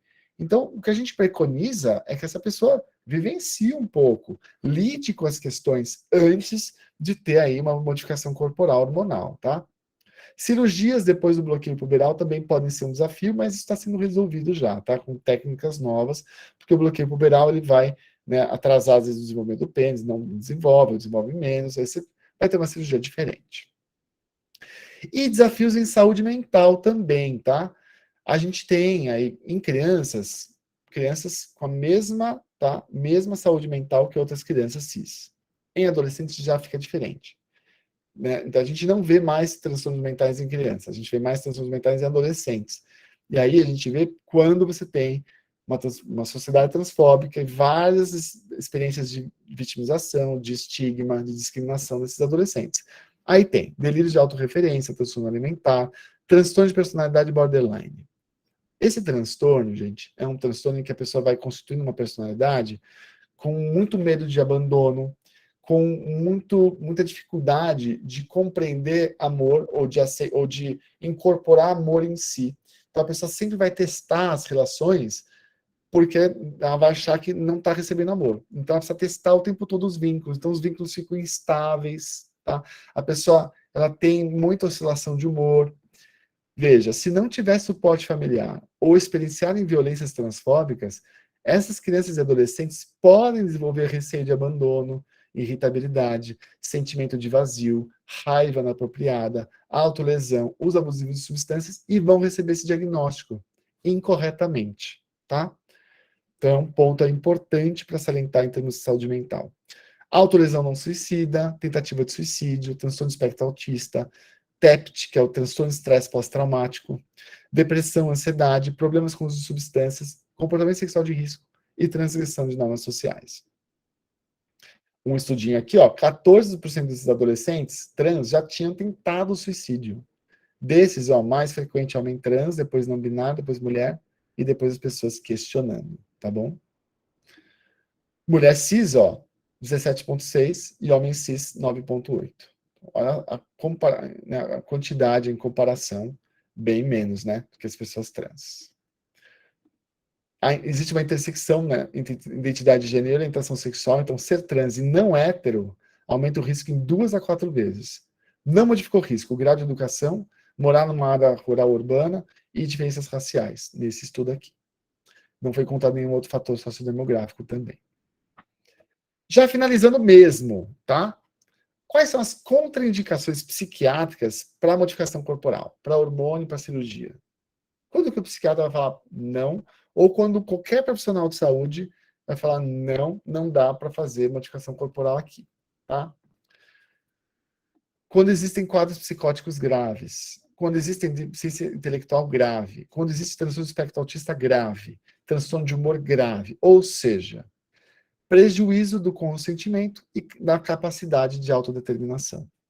Quando a pessoa não consegue ter algum transtorno que prejudica a capacidade de consentimento e de autodeterminação, a gente, nesse momento, contraindica uma modificação corporal, tipo hormônio de cirurgias. Se a pessoa tem qualquer desses quadros que não seja grave e que não prejudique consentimento e capacidade de autodeterminação, ela pode fazer qualquer modificação corporal, tá? Então, a gente trabalha muito com contraindicações nesses casos, tá bom? Sempre olhando para o consentimento e autodeterminação. E quais são as indicações de psicoterapia para crianças e adolescentes e as famílias? Quando familiares têm dificuldade de aceitar as vivências de variabilidade de gênero na criança.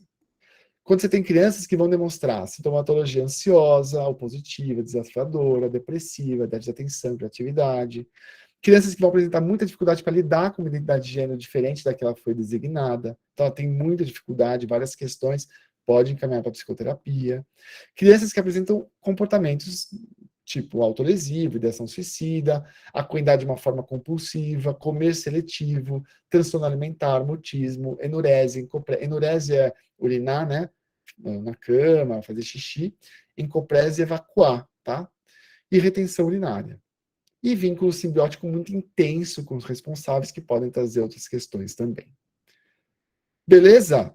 Vou passar um videozinho, tá bom? Para vocês. Quem já assistiu minha aula já viu esse videozinho, mas eu acho bonitinho, então bora lá. Me avisem, por favor, se o som não estiver saindo, pode ser?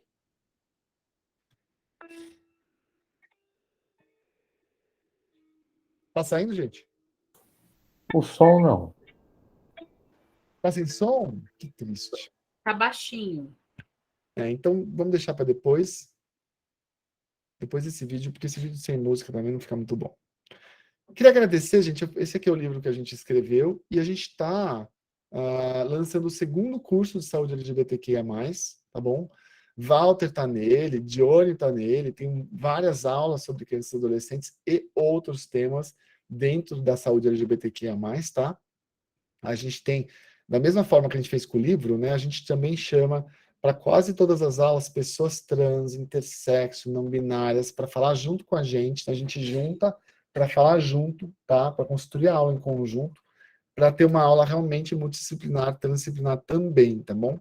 E esse curso começa nesse sábado. Quem tiver interesse, é só acessar o site, eu passo para vocês o site, e aí é isso. Tudo bem? Vamos para perguntas? Vamos. Mas antes de começar a responder as perguntas, Saulo, eu pedi para você só escolher um número de... Deixa eu olhar aqui. Eu vou determinar quem ganha? Isso, você escolheu um número de 1 a 48. 1 a 48? Aham. 39. 39? Vamos ver.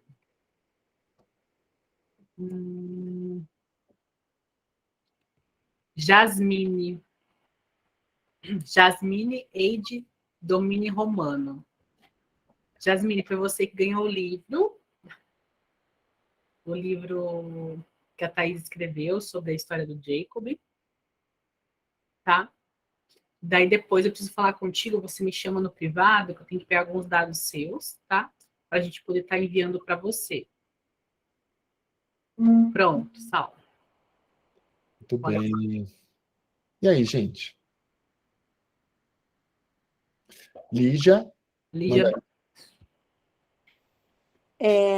Eu fiquei bem impressionada, Saulo. Primeiro, muito obrigada, viu?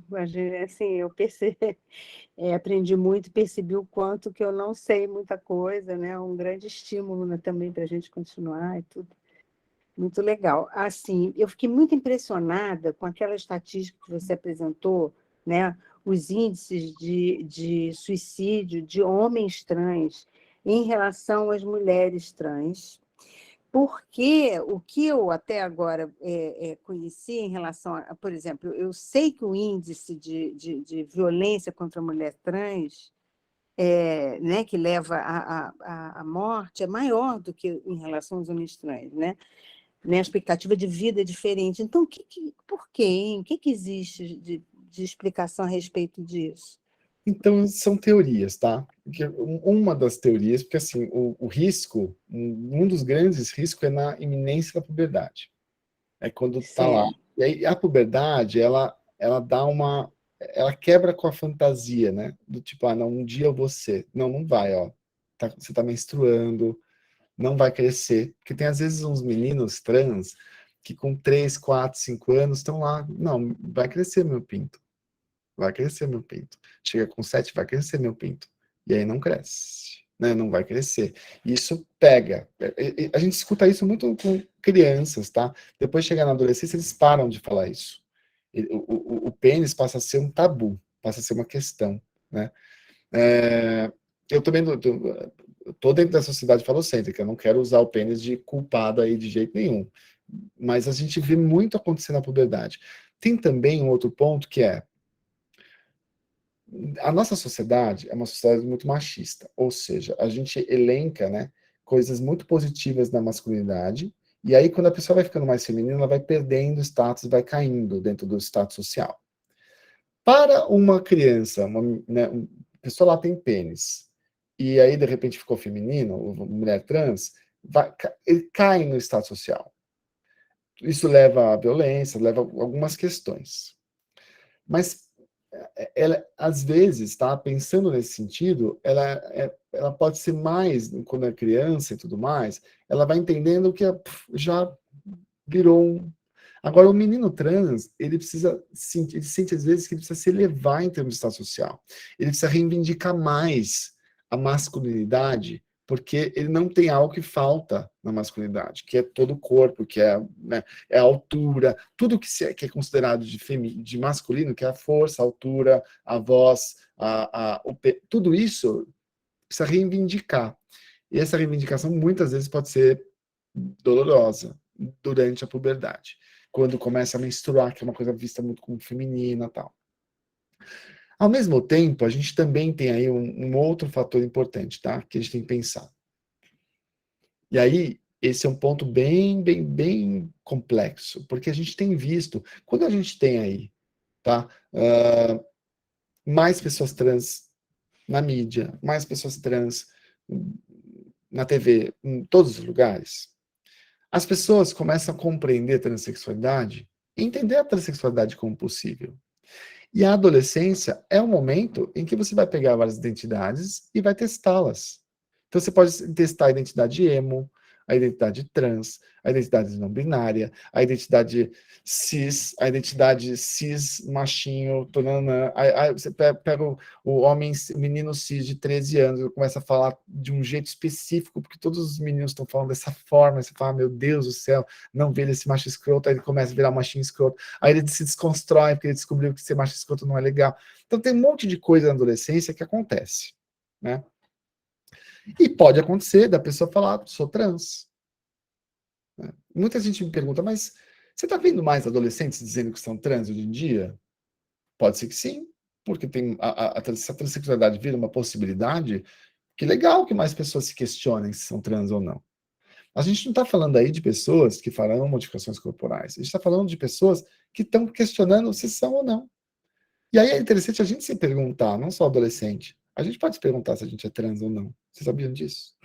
A gente pode se perguntar, nossa, eu estou performando o que eu sou, eu estou performando porque eu estou performando desse jeito, que sempre falaram para eu ser, nananã, né? Quando o adolescente chega falando, aí os pais ficam nessa dúvida. E aí, respeito ou não respeito? Usa o nome ou não usa o nome? Gente, só as 2 últimas semanas que eu atendi de menino trans que chega, né? E aí os pais, não. Tá querendo brigar com a mãe, tá querendo confrontar, ou então, os pais se separaram, então porque se separaram, o adolescente ficou assim. Gente, não interessa. Que seja porque se separou, que seja por quaisquer questões. Você tratar a pessoa como a pessoa está sendo chamada, está reivindicando neste momento, que é sempre neste momento. É uma questão de respeito. Que seja que esse adolescente querendo que você, porque acha que vai te atingir. Se você conseguir se deixar ser atingido por uma questão como essa, respeita. Se esse adolescente bancar isso por tanto tempo, por muito tempo, é porque ele é. Se ele não bancar, é porque ele descobriu que não é. E não vai ser você, ou eu, ou o psiquiatra, ou o psicólogo que vai dizer. Né? Vai ser o tempo. Então, e para o tempo acontecer, esse adolescente tem que estar vivo. E tem que ter boas experiências, construindo autoestima, né? Então, o que a gente faz é, olha, como que a gente faz para essa pessoinha ter todos o seu ambiente favorável para existir, para poder existir. E aí, poder existir significa, então, poder usar a roupa que quer, ser chamado como quer, ter o nome que quer, se isso for importante para essa pessoa. Isso não dar limites. A gente dá limites. Tem que dar limites. Mas não limites para existência. Limites para comportamento do que a gente considera legal ou não, certo ou errado, moral ou não. Certo? Mas não para existência, gente. A gente tem, na verdade, a gente tem uma educação, a gente educa as pessoas para as pessoas serem ilimitadas, né? Terem menos limites, para poderem conseguir mais coisas, para sonhar mais, ser mais, não é? Agora, em termos de gênero, não. Ó, só aqui dentro. Por que só aqui dentro? Né? Não vai fazer mal a ninguém, não vai matar ninguém. Faz sentido? Então, quando a gente traz essa questão para esses pais, tem alguns que falam, tá, então eu vou chamar. Tem outros que não conseguem. E aí, quando não consegue, a gente chega para o adolescente e fala, olha, tem uma questão aí importante. Seus pais não estão conseguindo, porque provavelmente eles estão vivendo muito luto. Eles estão vivendo uma grande dificuldade, porque estão achando que, ao chamar você pelo nome que você quer, estão matando a criança deles. Então, será que não dá para você ajudar esses seus pais? Dividindo com eles, né, esse momento de escolha de nome? Gente, quando o adolescente resolve incluir os pais na escolha do nome, isso facilita muito para esses pais. Porque os pais, novamente, eles não foram, né, eles não saíram desse papel de pai, porque pai é quem dá nome, né? Se eu não te dei mais o seu nome, quem é você? Quem sou eu agora? Não sou mais seu pai? Não sou mais sua mãe? Né? Fica mais difícil para o pai. Então, com o seu adolescente ainda não definiu, né? Se já definiu, está definido. Mas às vezes está assim, o nome do personagem de anime, está testando nomes. E aí está testando nomes, você não quer deixar seus pais te ajudarem aí nesse momento? Faz parte, é importante. Né? Fala, Maria Cecília Batistella. Oi, Saulo. Obrigada pela aula. Adorei, como sempre. O Saulo, é assim, deixa eu te perguntar. Quando você falou sobre a transição na adolescência, que tem um protocolo, né? Conselho Federal de Medicina. A partir do Tanner 2, você pode fazer o bloqueio, e a partir de 16 anos você pode fazer a hormonização. O que eu tenho visto, eu queria saber a sua opinião e qual a conduta, adolescente de 13 anos já sendo hormonizado por profissionais que não são da equipe ou são particulares, que não tem essa visão desse protocolo, desse acompanhamento. Simplesmente vem uma demanda no consultório e esse profissional começa a hormonização de um adolescente de 13 anos. E então eu queria saber a sua opinião em relação a isso e porque alguns pais me procuraram com essa queixa e você fica assim, eu fiquei realmente sem saber muito o que fazer, porque eu, pessoalmente, acho que não deve, por conta de seguir esse protocolo e ter uma equipe de suporte. E segundo, começou a harmonização, esse adolescente não quer voltar para trás. Então, assim, como que fica esse profissional que não segue um protocolo e como a gente, como profissional, deve orientar essa família e esse adolescente? Cecília, mais ou menos, né? Quando a gente fica com a ideia de que se começar a harmonização, eu vou desativar o seu som rapidinho, porque eu acho que está dando... Pronto. A gente fica com uma ideia também de que se o adolescente fizer a harmonização, pronto, agora ele é trans. Porque a gente acha isso, né? Então, se ele começar o hormônio, pronto, agora ele é trans, porque o hormônio... Gente, ele já estava sendo hormonizado, né? Ou ele já estava com a puberdade dele e não virou trans. Ser trans ou não, ninguém é trans pela puberdade, tá? Ninguém é trans porque recebeu testosterona, porque senão a gente só ia ter homem trans. A quantidade de mulheres cis usando testosterona é absurda, porque elas querem ficar mais fortinhas na academia. Então todo mundo vira trans, todo mundo virou homem, não existem mais mulheres. Não, tá? Então, assim, usar hormônios não vai fazer alguém ser trans ou não. Mas, se a pessoa está lá, e adolescentes querem tudo para ontem, e às vezes vivenciam uma dor, a gente muitas vezes vê, gente, isso é importante citar também, que eu já vi, tá? A transexualidade, ó, tudo que eu estou falando aqui tem a ver com a minha experiência profissional, e aí eu quero dividir com vocês isso. Transexualidade, ela passa a ser uma saída para muitas pessoas que não são trans, mas que passaram por várias dificuldades na vida e que podem querer matar essas dificuldades. Porque a transexualidade muitas vezes pode ser uma saída de morte. Deixa eu tentar explicar isso. Eu sou uma pessoa que sofreu um monte de bullying porque eu tenho autismo. E eu tenho uma grande dificuldade de lidar com isso.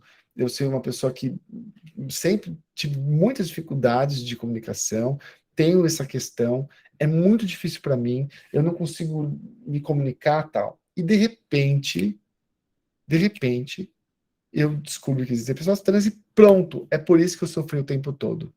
E aí dá um nome para isso, porque aí, a partir desse momento que eu for uma mulher, eu não sou mais essa pessoa que sofreu bullying, que fez nananã. Agora eu posso ser outra pessoa. Então, para alguns adolescentes vivenciam isso como se fosse uma outra vida. Ganhei uma segunda vida, em que agora eu posso ser outra pessoa, porque eu fiz besteira no passado, porque eu fiz coisas que eu me senti culpado, nananã, e agora eu posso fazer isso. Isso é muito fácil da gente olhar, né, na história da pessoa. Mas, ao mesmo tempo, muitas pessoas trans, né, a gente está falando tudo de vivência da variedade de gênero, muitas pessoas trans têm essa sensação de sofrimento e não conseguiram nomear. Então, como é que a gente separa isso? Gente, é muito fácil. Deixa a pessoa ser. O tempo separa isso. Tá? O tempo separa. Então, assim, não me interessa se a pessoa vai ser trans ou não vai ser trans na fase adulta. O que me interessa é que a pessoa está sendo agora, como é que ela se integra com a sua sociedade, com a escola, com as pessoas, se ela está estudando, se ela está tendo amigos, se ela está conseguindo ter namorar, se ela está se relacionando, se ela tem sonhos, se ela gosta, se ela está tendo projeções para a vida dela. Ela está tendo tudo isso, não interessa se é menino ou menina para mim. Está tendo tudo isso, ok. Está sofrendo pouco, tá integrado, tá ok. Agora, se nesse momento, de repente achou que é trans, acha um profissional, começa a usar hormônio, existe uma chance dessa pessoa destransicionar, porque existe destransição também, gente. Não sou, não é o que eu quero, não é dessa forma, e destransiciona. Né? Eu acho que a gente tem que lidar, Cissa, desculpa, seu nome social. Cissa, a gente tem que lidar sempre com cuidado nesse sentido. É complicado o nosso trabalho, porque a gente não quer ser controlador de acesso. A gente não quer entrar num lugar de, pode ou não pode, faz ou não faz. Mas, ao mesmo tempo, a gente quer oferecer saúde. E oferecer saúde não é falar sim para todas as demandas da pessoa. Eu sou psiquiatra, gente. Toda semana tem alguém que chega aqui no consultório pedindo por receita de Ritalina, porque tem TDAH, porque não está muito inteligente, porque quer ser melhor no trabalho e trabalhar mais. Não vou prescrever, porque vai fazer mal para a pessoa. A gente tem responsabilidades. Mas a pessoa quer, ela tem o direito. Não comigo. Eu não vou prescrever um negócio que eu não acredito que vá ajudar na saúde dessa pessoa. Então, a gente não faz todas as demandas da pessoa. Tá? A gente cuida, né, em termos de saúde. E coloca ela no processo. Então, o adolescente, às vezes, não consegue decidir muito bem. Então, vamos lá, vamos fazer junto aqui. Você quer usar hormônio. Ok, entendi que você quer usar hormônio. O que você quer ganhar com hormônio? Isso. Você sabia que disso que você falou, 3 dessas coisas não dependem de hormônio? Geralmente é assim. Essa aqui depende de hormônio. Ok. Essas outras 3, vamos conquistar sem hormônio? Porque dá para conquistar agora. Você está com 13 anos, você só pode usar hormônio daqui 3 anos. Você vai ficar sofrendo por 3 anos? Não vai. Então, vamos achar outras maneiras? Prefiro trabalhar assim. Jéssica, manda aí. Obrigada, Saulo. Nossa, incrível essa abordagem. Muito grata de poder estar aqui nesse espaço. E aí, assim, a minha fala seria para dividir mesmo um dilema que tem ocorrido com bastante frequência, né, no meu cotidiano profissional enquanto assistente social na escola, né, no sentido de buscar, né, experiências que acolham, né, as demandas e essas questões, sobretudo da população trans, né?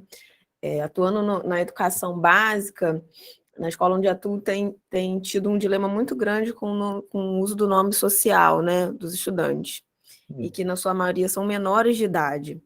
Só que a resposta oficial, né, da política de educação, muitas vezes, viola e reproduz mais do mesmo do que essa população já está sofrendo há muito tempo, né? E reproduzindo aí diversos tipos de adoecimento, de violações. Isso porque se pega muito, né, numa resolução que tem do Conselho Nacional de Educação, que para o uso do nome social nos registros escolares depende ali da autorização, né, de um dos responsáveis. E aí para por aí, né? Para o adolescente que tem uma vivência de diálogo, né, com a família de modo mais aberto, a gente consegue trabalhar melhor isso. Aqueles que não, né, e que já por si só, né, por essa experiência única, já é um tanto de violência, ainda segue seguindo, tendo mais experiência de violência dentro da instituição. Né? Então, isso tem me impactado bastante. A gente tem uma equipe, né, multiprofissional, mas que tem aí muitos desafios no sentido desse trabalho aí. Seria mais para dividir mesmo esse dilema. E agradeço. Bem, boa. Vamos encerrar? Vamos nessa, Dione? Sim, eu só queria lançar aqui que eu e a Thais, a gente adquiriu uns livros, né? Os livros do Saulo, e eu não sei se a Thais chegou a falar contigo, a gente pegou uns livros, né? Comprou uns livros, e ia fazer uma rifa para a gente conseguir arrecadar mais fundos para a Abrai. Então, a gente vai disponibilizar essa rifa no Instagram da Abrai e também vou postar no grupo. De quem quiser comprar, pode estar vendo pelo grupo, tá bom? A gente pegou 2 livros, a gente vai fazer 2 rifas separadas para ajudar mesmo nesse momento da Abrai, porque a gente está passando por algumas dificuldades mesmo. Né? Eu queria falar sobre isso e já finalizar, e também agradecer, né, imensamente a participação de todos, especialmente do Saulo, né, que se dispôs a dar esse mini curso para a gente, né? Então, gostaria de agradecer. Muito obrigada, viu, Saulo? Eu que agradeço, gente. Boa noite para todo mundo. E a gente vai se vendo aí, né? Boa noite. Boa noite, gente.